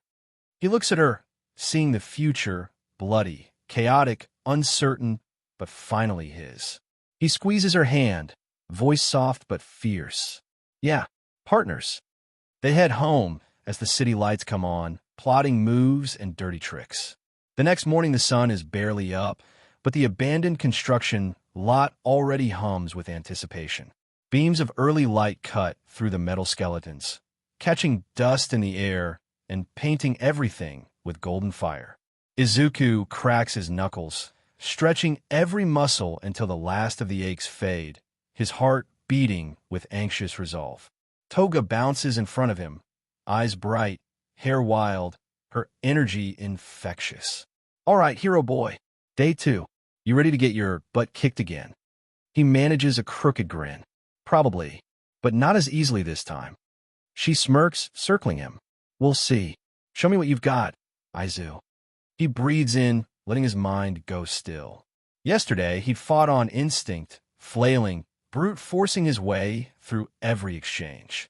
But now, he remembers the system. He remembers what he saw in her stat screen. Everyone has skills. Everyone can improve them. You just have to know how to use what you've got. His martial arts skill flashes in the corner of his vision, a faint green glow. Right beside it, another icon pulses. Analyze. Active, he focuses. Watches Toga. Every bounce of her weight, every slight lean, the way she shifts her feet. The system's overlay highlights her center of gravity, draws faint arrows predicting her next movement. Weaknesses flash in amber.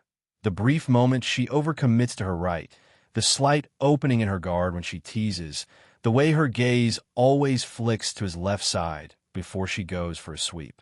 It's like seeing the future, he realizes.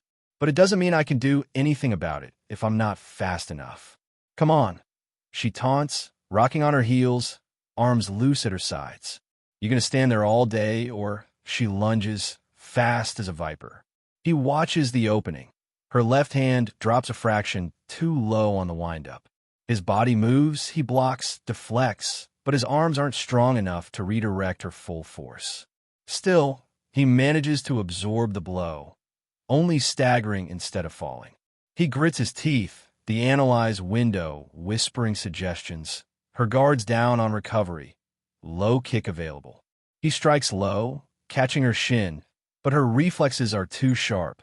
She hops back, grinning, completely unruffled. Nice try. She sing-songs, feinting high and darting in for a sweep. He sees it coming, his body just a hair too slow to avoid it. He goes down, rolls, scrambles up, refusing to let frustration take over. Good instincts, Toga says, circling him again. You're reading me better. Are you using your quirk? He nods, wiping sweat from his brow. Yeah, it's like my mind is in overdrive.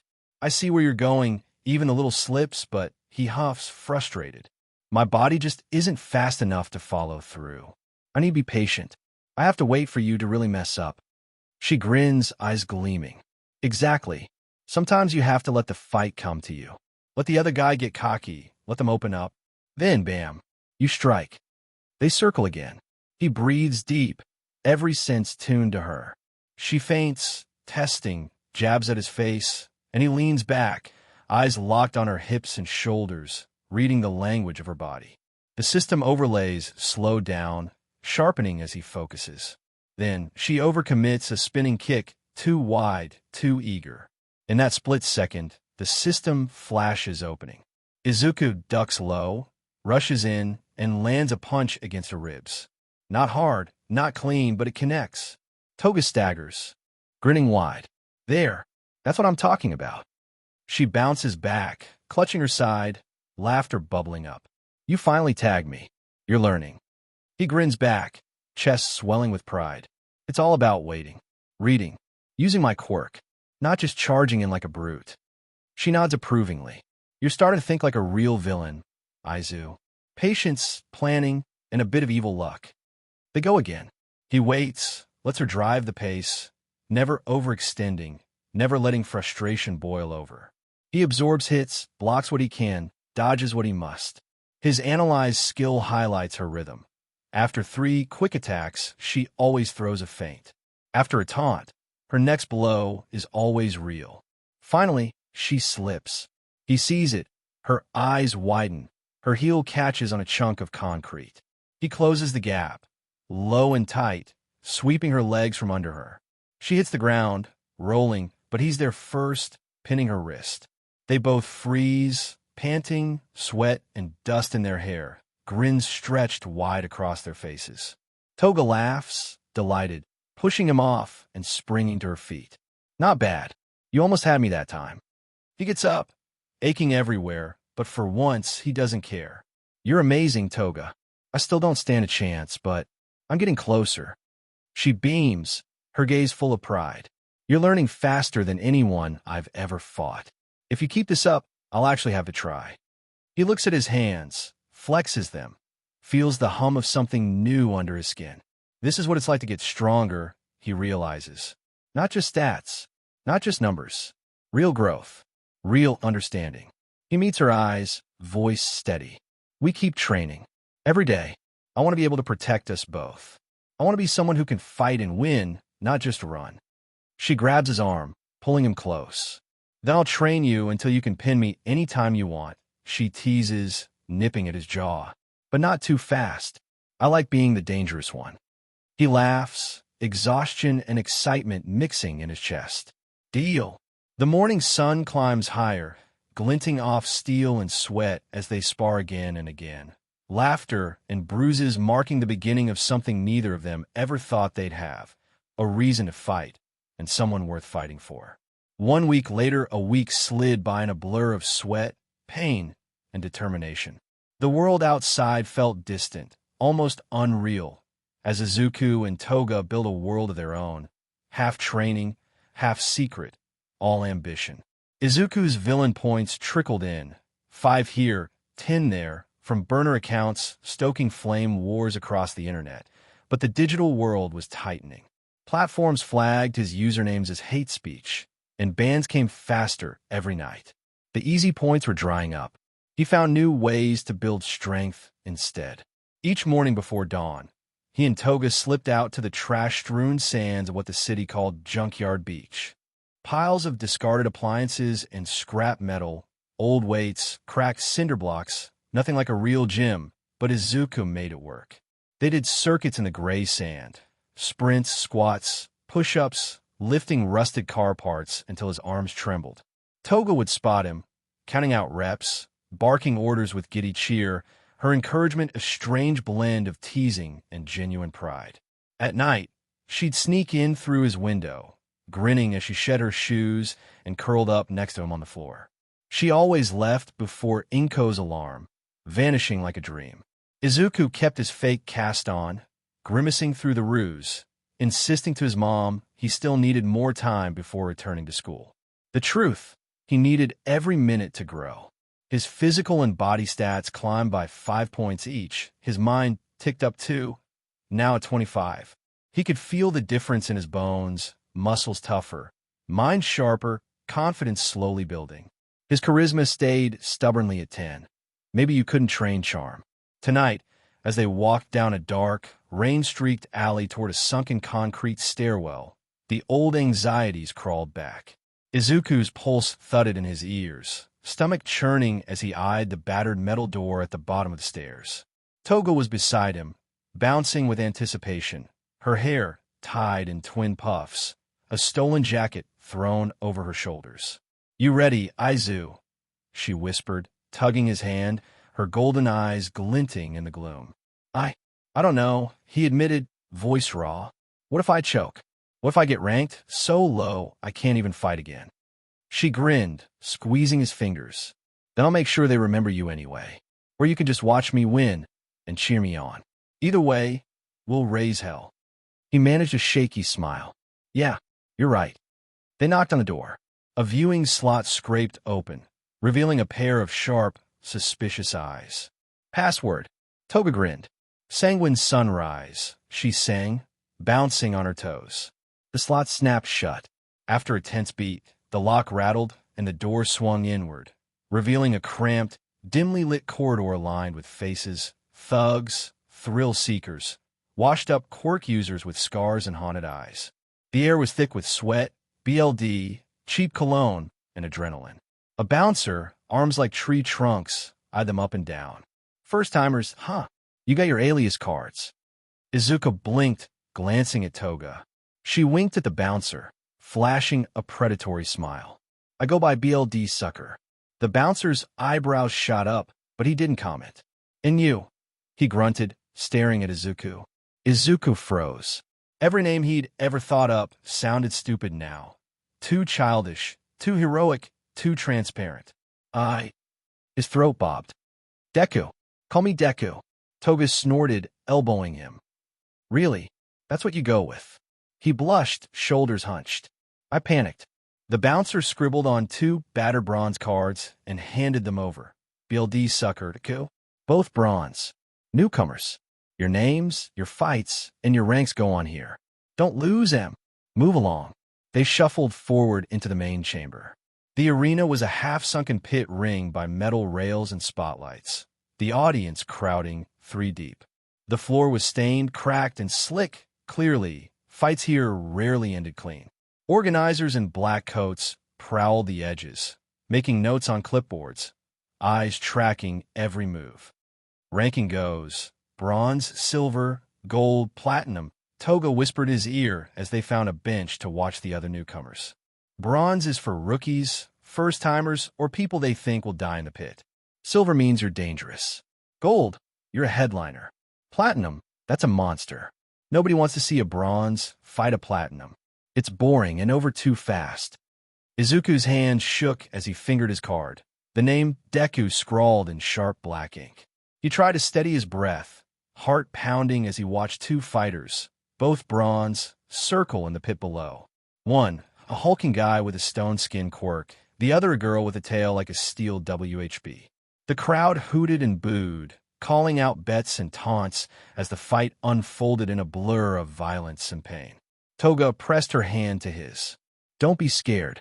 The organizers are watching your first fight. They'll figure out your rank, but that's just the start. You can always climb.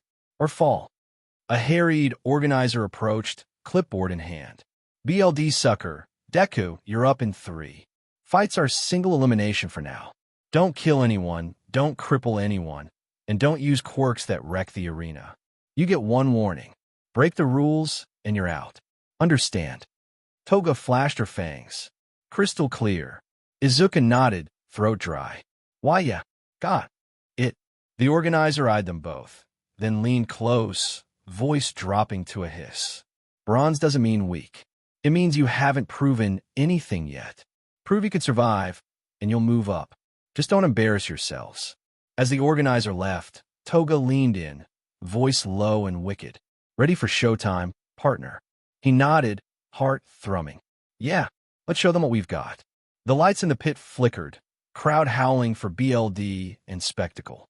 As Toga stretched, limber and deadly, Izuku stared at his card, feeling the weight of the name, the weight of all the dreams, failures, and new ambition behind it. Deku. He could hear the announcer's voice, echoing above the din.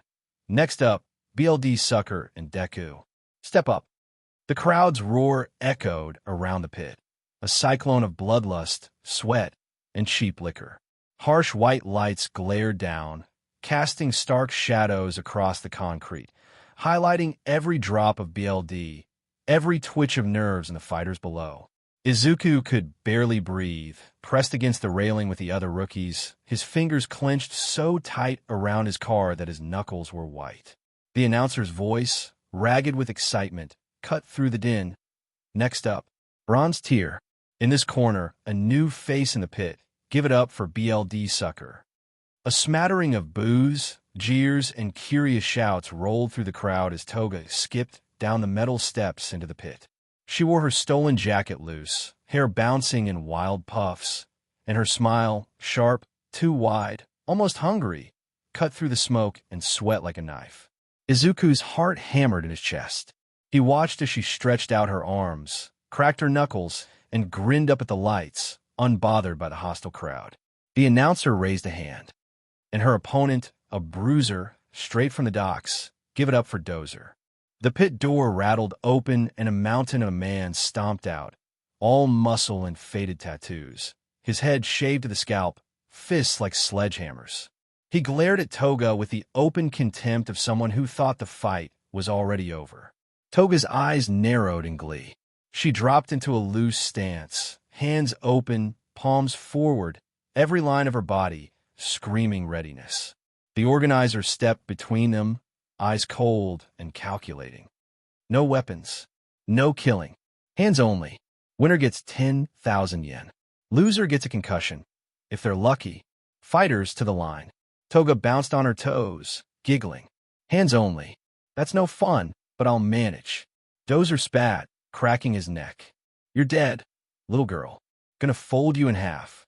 The bell rang, an ugly clang of metal against metal, and the crowd surged closer, bloodthirsty and eager for the spectacle. Toga sprang forward, light on her feet, ducking under Dozer's first wild swing. His fist sliced the air with deadly force, but she danced just out of reach, laughing, every movement fluid and taunting. Come on, big guy, she sang, darting in to tap his jaw with a flick of her fingers. Can't catch me. He roared, face red with rage, and lunged. His fists crashed down where she'd just been. A crater bloomed in the concrete, dust puffing into the air. Toga rolled aside, springs up, grinning wickedly. Dozer rounded on her, swinging again, this time clipping her shoulder. Pain lanced down her arm, but she just grinned wider, feeding off the sting. She danced back, then forward again, popping up into his space, her small hands a blur. He tried to grab her by the throat. Missed, she twisted under his arm, jabbed him hard in the side, then scampered away, letting him stagger and curse.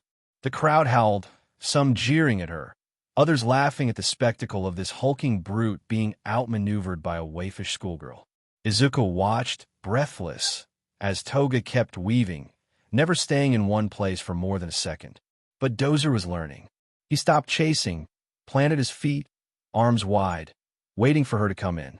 Toga slowed, circling, hands loose at her sides. Her eyes darted, reading him, analyzing. Then, with a gleam of mischief, she feinted left, darted right, and tried to slip under his guard. This time he was ready. His fist caught her in the ribs with a sickening thud. The crowd gasped, the force of the blow driving her to one knee. She wheezed, vision spinning, pain flaring through her side.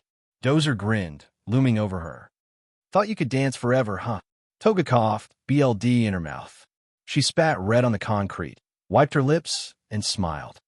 Just needed a closer look at your ugly face. He swung again. She threw herself backward, rolling away, feeling every bruise, every ache. The world narrowed to pain and adrenaline. She forced herself up, barely dodging his next blow, felt it whistle past her ear. You can do it, Toga. Izuku screamed from the railing, voice cracking through the chaos. Don't give up. She heard him. She tasted the BLD. Her vision sharpened. Something inside her snapped into place. She moved in, just a hair too close for comfort, baiting him. Dozer raised both fists for a crushing double hammer. She let him. At the last possible moment, she rolled inside his reach, popping up underneath his arms. Her hands snaked out. One hand raked down his eyes, the other jabbed into his throat. He staggered, choking, blinded, swinging wildly. She latched onto his back, wrapping her arms around his thick neck in a makeshift chokehold. Dozer bucked, trying to throw her off, but she clung on, teeth bared, eyes wild. You're not so tough, she hissed in his ear. All muscle, no brains. He crashed backward, slamming her into the wall. She almost lost her grip, pain exploding in her shoulder, but she hung on, squeezing, pouring every ounce of strength into her arms. Dozer's face went red, then purple. He clawed at her hands, GRPNG, for her hair. The crowd howled, some cheering, some booing, the air electric with violence. Toga felt her arms burning, lungs screaming for air, every nerve on fire. Just when she thought she would black out, Dozer's knees buckled. He crashed to the floor, dragging her with him. She landed on top, panting, face pressed to the concrete. The ref dove in, prying her arms loose. Dozer gasped, rolling over, eyes glassy, face covered in spit and sweat. The bell clanged again. The crowd erupted, some jeering, some in shock, others roaring for more. Winner, BLD sucker, the announcer bellowed, holding her arm aloft. Toga stood, swaying, sweat and BLD SDRKNG her face. She managed a bloody grin, raising both fists to the lights. Izuku rushed to the edge of the pit, voice hoarse with pride. You did it. You won, Toga. She looked up, catching his eyes, and winked. I told you. Never count me out. The organizer handed her a battered envelope, thick with bills. 10,000 yen. You earned it, kid. Bronze for now, but if you keep this up, you'll be silver by the end of the month. She accepted the prize, bowing exaggeratedly. Thank you, thank you. I'll be back for more. She staggered out of the pit, every step an effort, but her smile never faded. She limped up to Izuku, tossing him the envelope. For the hideout fund, she croaked, collapsing against him, laughing breathlessly. He caught her, hugging her close. You were amazing. She grinned, eyes wild and alive. That's just round one, partner. You're up next. Show them what our crew can do. Izuku swallowed, adrenaline humming through his veins as the organizer pointed a thick finger at him. Deku, you're up. Pit now.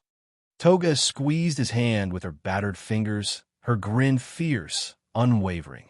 You got this, Izu. Remember what we practiced. And don't die, okay? He tried to laugh, but it came out as a nervous choke. His heart hammered as he moved down the steps into the pit, every footfall echoing like a drumbeat of war. The crowd swelled, a sea of jeers and cheers, hundreds of eyes staring down, hungry for violence, for spectacle, for something new. The announcer's voice blared overhead, harsh and ragged. Bronze tier. In this corner, newcomer goes by Deku, and facing him, a crowd favorite, the man with more limbs than sense. Put your hands together for Goru.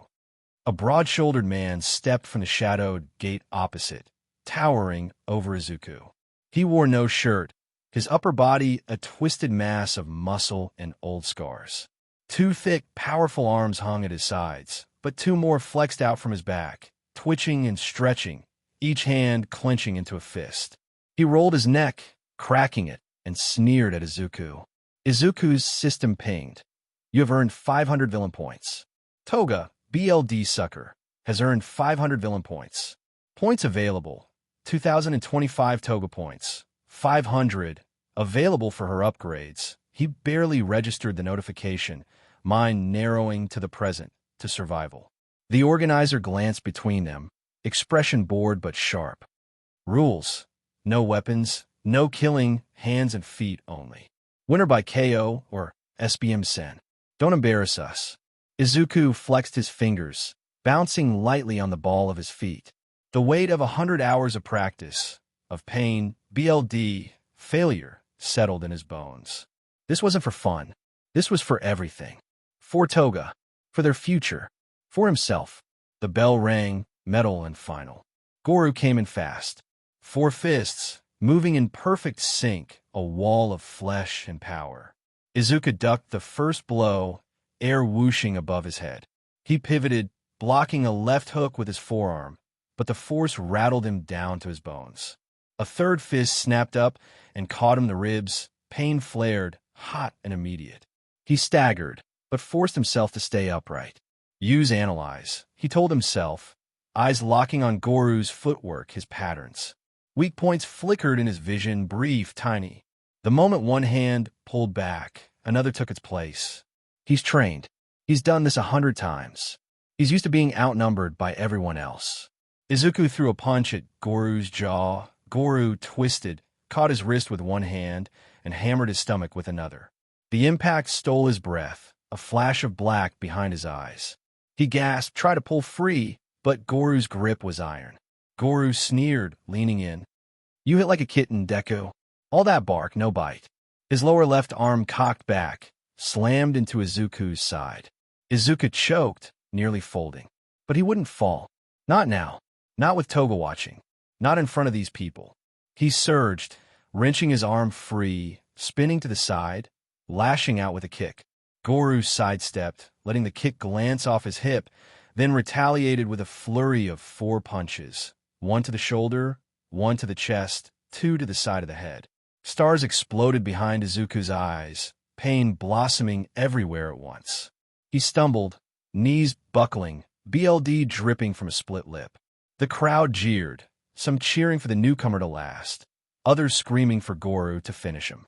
Izuku's ears rang, the world narrowing to sound light pain. But he remembered Toga's voice. Be patient. Wait. Let them open up. He forced himself up, swaying, jaw set. He circled, breathing hard, sweat blurring his vision. Goru grinned, stalking him, all 4 arms loose and ready. Izuku waited, heart thumping, watching. Goru feinted a left jab high. Izuku ducked, but the right fist crashed into his temple anyway, sending him reeling. Move. Don't freeze. Move. He darted left, then forward, aiming a kick at Goru's knee. It connected, barely making the big man flinch. But Goru frowned just for a second, a tiny opening. Izuku went for it, throwing a flurry of punches at the man's midsection, each blow a burst of desperation and rage. Goru absorbed the hits with a grunt, then caught Izuku's arm and spun him around, slamming him to the pit floor. The air left Izuku's lungs in a rush, his vision swimming as he fought to breathe. A foot pressed down on his chest, pinning him. Goru leaned down, grinning. You got guts, kid. Shame that's all you've got. He raised a fist, aiming for Izuku's face. Izuku twisted, just enough to avoid the full force. Pain exploded in his jaw, BLD splattering onto the concrete. He grabbed at Goru's ankle, yanking, but the man barely shifted. He hammered at Goru's shin, but the muscle was like stone. The crowd roared, sensing the end. Izuku tasted BLD, every nerve screaming. But something inside him refused to die, refused to quit. He writhed, kicking out with both legs, finally knocking Goru slightly off balance. He surged up, grabbing one of Goru's rear arms, twisting hard. Goru hissed, the first real hint of pain on his face. Izuku drove an elbow into the big man's ribs. Again, barely any damage, but Goru grunted. Getting cocky, huh? Goru spat, spinning and slamming an elbow into Izuku's cheek. The world flashed white. Izuku staggered back, hands up, barely seeing through the pain. But Goru advanced, relentless, for arms moving like clockwork. He jabbed, uppercut, hooked. Izuku blocked some, dodged a few, but every third or fourth punch landed, splitting skin, bruising bone. His vision tunneled. Every breath was a battle. He felt his legs growing heavy, each movement a war. But he kept throwing punches, kept trying, left hook, right jab, knee to the thigh, a wild, desperate uppercut. For every 10 strikes, one landed, and even then Goru seemed barely affected. The pit floor grew slick with Izuku's BLD, sweat mixing with grime. The noise of the crowd was distant, barely more than static. Still, Izuku pressed on, blinking away tears and pain. His system flashed critical condition warnings in his vision, urging him to submit, to save himself. But he refused. He saw, just once, Toga's silhouette at the edge of the ring, fists clenched, eyes wild with worry and pride. For her, for their dream, for their crew, he would not stop. He surged, one last desperate assault, driving forward with a scream, throwing everything he had into a barrage of wild, flailing blows. Goru blocked most, shrugged off the rest, but Izuku managed to connect a single, perfect punch to the big man's jaw. Goru's head snapped to the side. The crowd gasped he'd landed it. For a split second, Goru's eyes widened, surprised. Then he grinned, wiped a trickle of BLD from his mouth, and cracked his neck. Nice shot, Deku. Now, let's see how much you can take. He lunged. 4 fists, brutal and unyielding, came for Izuku all at once. 4 fists, brutal and unyielding, came for Izuku all at once.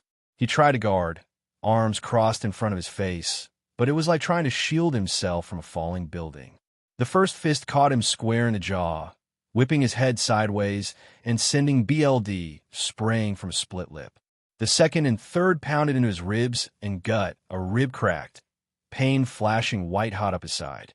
The fourth, a wicked hook, slammed into his temple, and his vision exploded with color and sparks.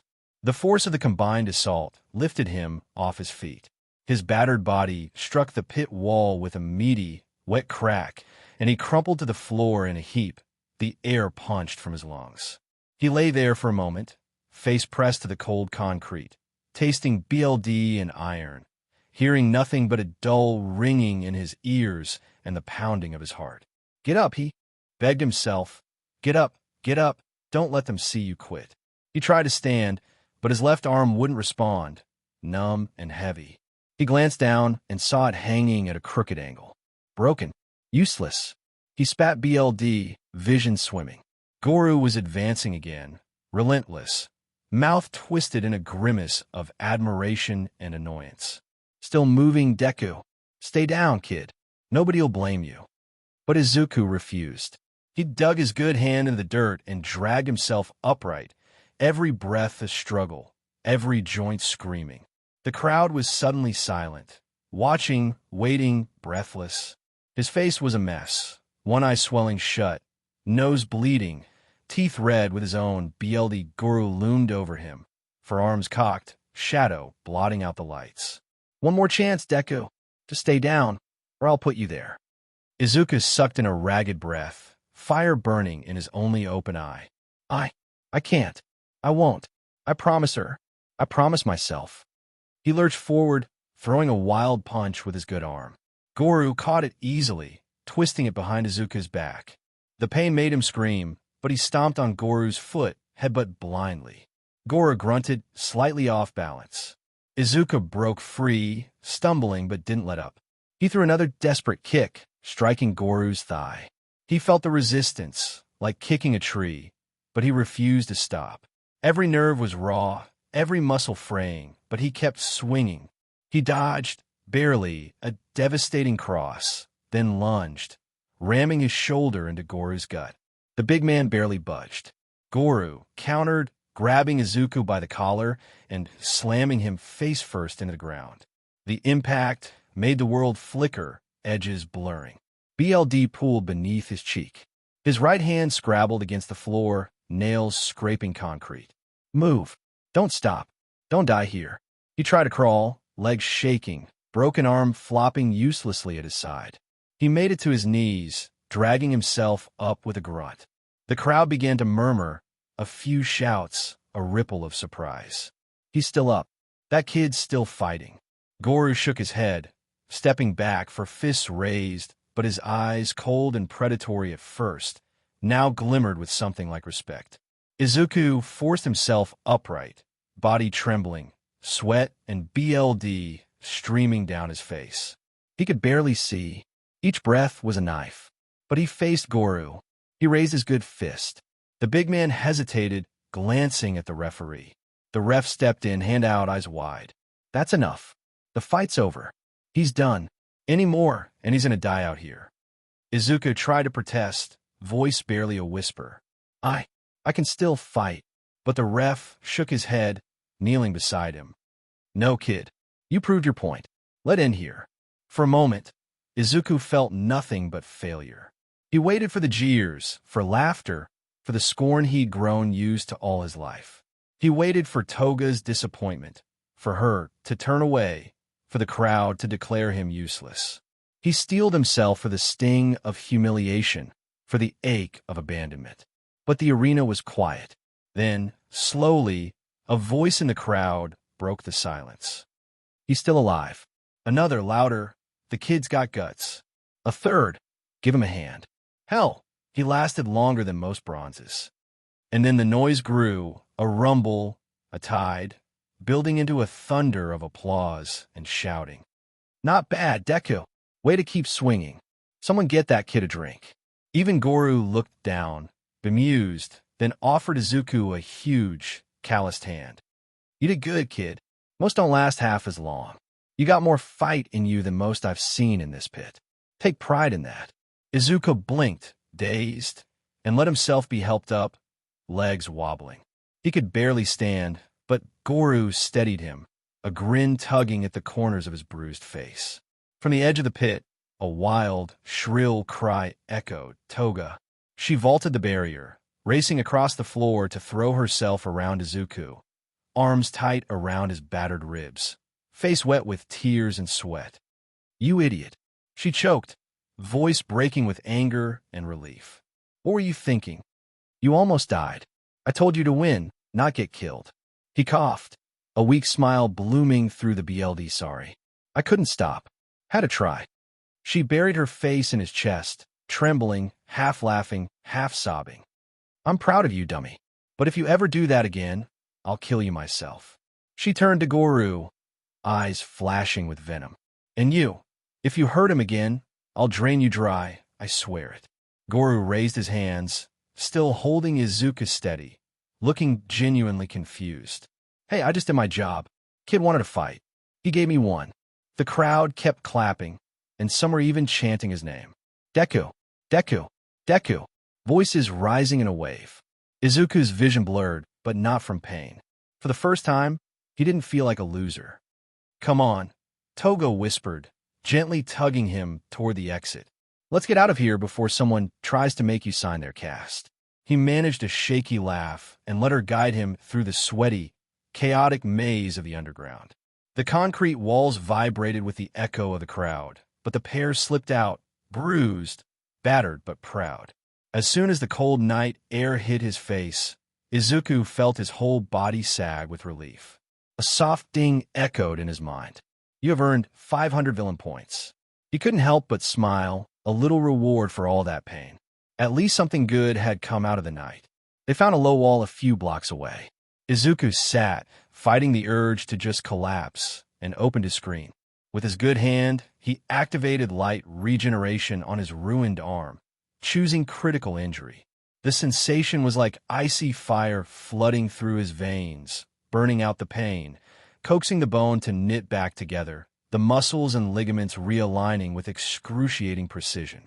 Sweat beaded on his brow as he clenched his jaw, feeling the break grind and then snap into place. Toga sat beside him, peering over his shoulder. That's so weird to watch, she said, wrinkling her nose. Is it supposed to hurt that much? He grunted. Hurts like hell, but it works. He glanced at his stamina bar on the system screen, watching it drop as the cooldown timer appeared. He clicked into Analyze and poked at the abilities info. Huh. It says the healing is tied to my stamina. If I push it too hard, I could actually die. He looked at Toga, eyebrows raised. The cooldown is just me regaining energy. It's not magic. It's just whatever I have left. Don't overdo it, hero, she teased, but her eyes were worried. I want to keep you around. Before he could answer, a shadow fell over them. The arena's organizer, a heavy-set man with a balding scalp and the kind of eyes that never missed a detail, approached, clapping his hands together with a sly smile. Well, not bad for your first night. He handed Toga an envelope, thinner than she'd like, but she accepted it anyway. You kids got potential. Tell you what, how about a free gym membership? First month on the house. They both stared at him, confused. He laughed. I own a gym. Several, actually. We get a lot of fighters from different underground circuits coming through. I can set you up with real training, sparring, classes, the works. Normally, it's 5,000 yen per month per person. Subscription's the only way to really get better, unless you want to keep getting flattened by monsters like Guru. He winked at Izuku. Toga scoffed, glancing at the envelope. That's like half our prize money tonight. The organizer shrugged. Prize money isn't where the big bucks are. That's for the crowd, to keep things spicy for the bronzes. If you want to make real cash, you get your fans betting on you. That's the fun of it. He pointed at the corner, where a greasy man counted wads of bills. You see the bookies. That's the real business. Toga and Izuku exchanged a look, realization dawning. Ah, Izuku said, scratching his cheek. So, it's about reputation, not just fighting. The organizer grinned, nodding. Exactly.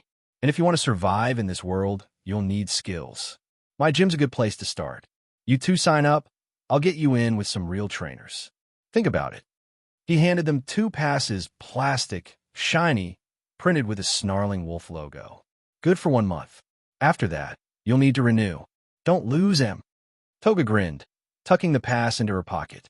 All right, we'll think about it. Izuku nodded, clutching his own. Thank you.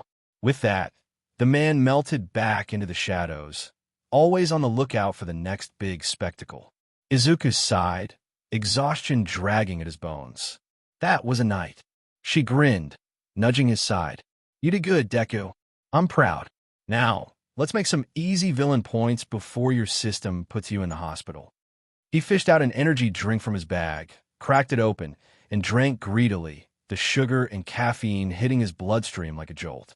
We need another 2,500 points for the hideout. That's still a lot. Toga's eyes lit up. The beach, she said softly. He blinked, then grinned. Takoba Seaside Bay. It's like a landfill out there. No one's watching, it's night, and there's a road nearby. She snickered. Let's go cause a little chaos. It took them an hour of grimy, heavy LBR, moving rotten furniture, broken appliances, bottles, and bags of trash out of the sand and onto the road. Every heave of garbage, every P&D tossed onto the asphalt, brought a faint pop-up in their vision. 1 villain point together, they racked up 500 points each. Thanks to the crew bonus, Izuku got another 500 from Toga's effort. They laughed at first, but by the time the notification appeared, littering limit reached. Izuku cursed under his breath, sagging against a lamppost, soaked in sweat and smelling like low tide. DMN, at least we got something out of it. Toga nudged him, looping her arm through his. We need to clean up. There's a bathhouse open all night a couple blocks from here. Trust me, no one's going to look at us twice in there. Izuku didn't argue. God, yes. I feel like I'm wearing the beach. They trudged through the dark streets, neon signs humming above their heads. The city's nighttime hush broken only by the distant hum of traffic and a gentle splash of water in gutters. The bathhouse was a beacon, old, its wooden walls lit softly from within, warm gold light spilling onto the sidewalk. Toga paid at the front desk, sliding bills across the counter with a wink, her wild eyes flashing at the bored clerk. She tugged Izuku's hand, pulling him through the tiled corridors to the changing room, her laughter echoing in the air. Inside, Izuku strpped off his battered, BLD-stained clothes, folding them neatly in the locker, embarrassed by the splashes of crimson and the rips that told the story of the night. He hesitated a moment, then took a quick rinse under the cold shower, feeling the grime and sweat of the underground pit swirl away. He watched the BLD spiral down the drain and closed his eyes, letting the water hammer away the last traces of pain. When he finally stepped into the main bath, the heat hit him like a wave, sinking into his bones and melting the aches from his body. He lowered himself into the steaming pool, muscles unwinding, the room filling with lazy clouds of vapor. It was quiet except for the gentle trickle of water and his own breathing. He activated regeneration once more, fixing the remaining bruises and lingering pains, an act of defiance against the abuse he'd taken, a declaration that he would not let anyone break him tonight.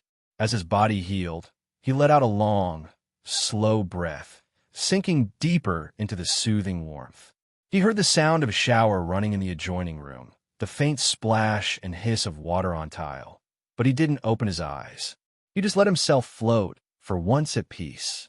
A moment later, he felt the water ripple. Something soft pressed gently against his chest, warm and delicate. He opened his eyes in a daze. Toga was there, naked and bold, her hair still damp, her golden eyes half-lidded with mischief and longing. Her lips pressed softly, then hungrily, against his, sending a jolt of heat up his spine. He gasped, his face turning the color of a tomato, utterly speechless. She smiled, watching his reaction, her own face flushed. "What's wrong, Izu? You don't like me." Her voice was teasing, but there was a vulnerable note hidden beneath the playfulness. He could only stammer, mind blank, lost in the moment and the sensation of her bare skin pressed against him. She smirked and leaned in closer, her lips tracing along his jaw, then biting down lightly on his neck. He shivered as she began to lick the bite, her tongue soft, lingering, sending sparks across his skin. "Maybe we should have some fun tonight," she whispered in his ear, her voice playful and wicked, her hands finding his and guiding them over her chest. He trembled, not from fear, but from awe and excitement. He touched her, reverent, unsure, feeling the thrum of her heartbeat under his palm. She hummed, lips never leaving his skin as she continued to taste and tease, her hands wandering his body with equal curiosity. They kissed again, this time slower, deeper, more passionate. Their hands mapped each other's bodies, cautious and eager, drawing comfort from every touch. For a moment, the world shrank to the space of the bath, the water rippling around them, their bodies pressed close in the steam.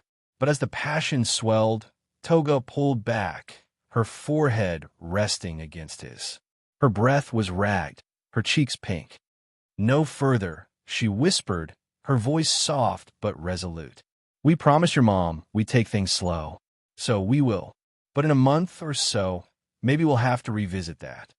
She laughed, licking his neck again, her tongue tracing his ear in playful circles, driving him half-mad with anticipation. He grinned, heart pounding, and returned the favor, nipping at her shoulder, kissing her neck, his hands gentle as they explored. They fell into another kiss, hungry, needy, both of them laughing between breaths as they drew each other closer, and then, finally, just rested, wrapped in each other's arms, letting the water carry them. After a long while, Toga nestled against his chest, her body warm and soft, her hand tracing lazy circles on his stomach. "Hey, Izu, is this really the path you want?" she asked quietly, her tone different, earnest, searching. "Being a villain, I mean. Is this who you are?"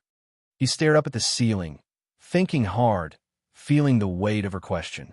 "I don't know," he said honestly, his voice low. "The system, it wants me to be a villain. My quirk wants me to chase points, hurt people, do things that make me feel less.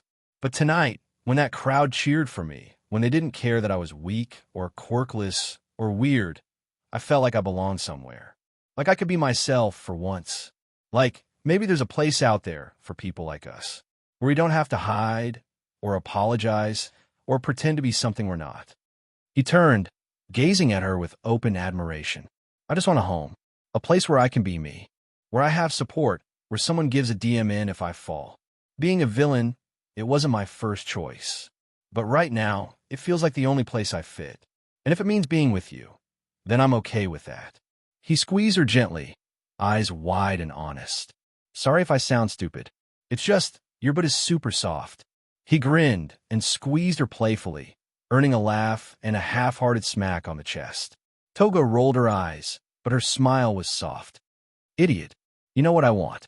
I want a world where I can be normal, where I don't have to hide what I am, where people don't scream and run when I show them my true self. I want to be loved for being me, not for pretending to be someone else. Izuku looked at her, his heart swelling with something fierce and protective. Then my dream is to make that world for you, to build a place where you can live however you want, where you never have to be afraid or alone again. He pressed a soft kiss to her forehead, then her lips. Promise. She blushed, hiding her face against his chest, her voice muffled. Dummy, you better keep that promise, or I'll haunt you forever.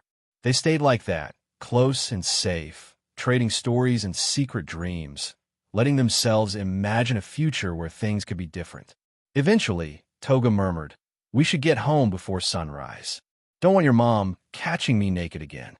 They dried off, got dressed in clean clothes, and slipped back through the city shadows, adrenaline replaced by a warm, sleepy peace.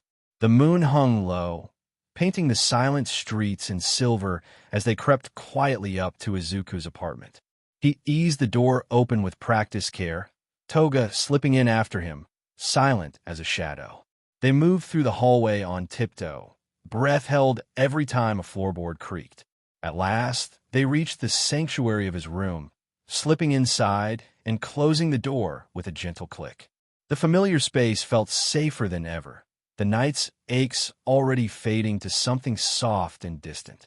Izuku changed into his pajamas, an old, too-big t-shirt and soft shorts. Toga, already in one of his borrowed shirts, crawled up onto the bed beside him, laughter dancing in her golden eyes. She pressed close, kissing the side of his neck, her lips warm and soft. He shivered, letting his hand wander to her hip, then lower, fingers cupping and gently massaging her. She grinned against his skin, peppering kisses along his jaw before capturing his lips in a deep, slow kiss. Their tongues brushed, moving together, gentle, hungry, full of need and promise. In the low light, the air between them pulsed with a playful energy. I love you, Izuku murmured, his voice trembling with emotion, not just longing. He felt her thigh brush against him, teasing, and he couldn't hold back a quiet, pleased hum. Toga smirked, her lips brushing his ear.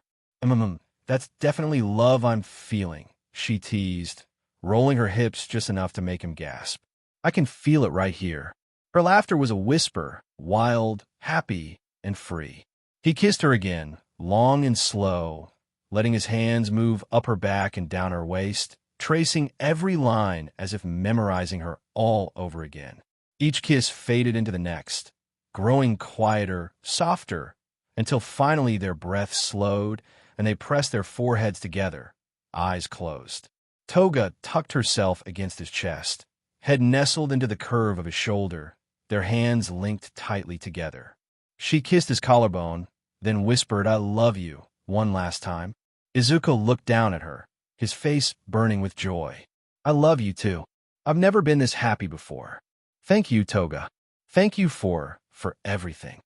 She squeezed his hand, her thumb tracing lazy circles over his skin.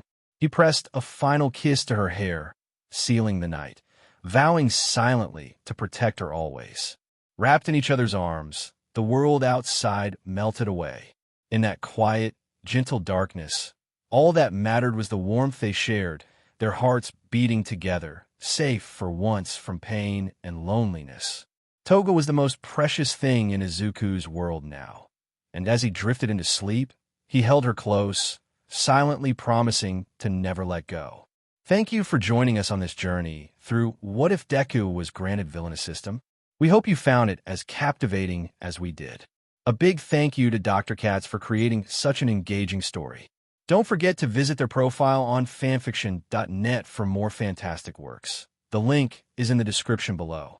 If you enjoyed this video, please give it a thumbs up, share it with your friends, and subscribe to Zenin Fanfics for more intriguing explorations into fanfiction and fantasy. Your support helps us create more content like this, and we love hearing your thoughts and suggestions in the comment section. See you soon in the next video.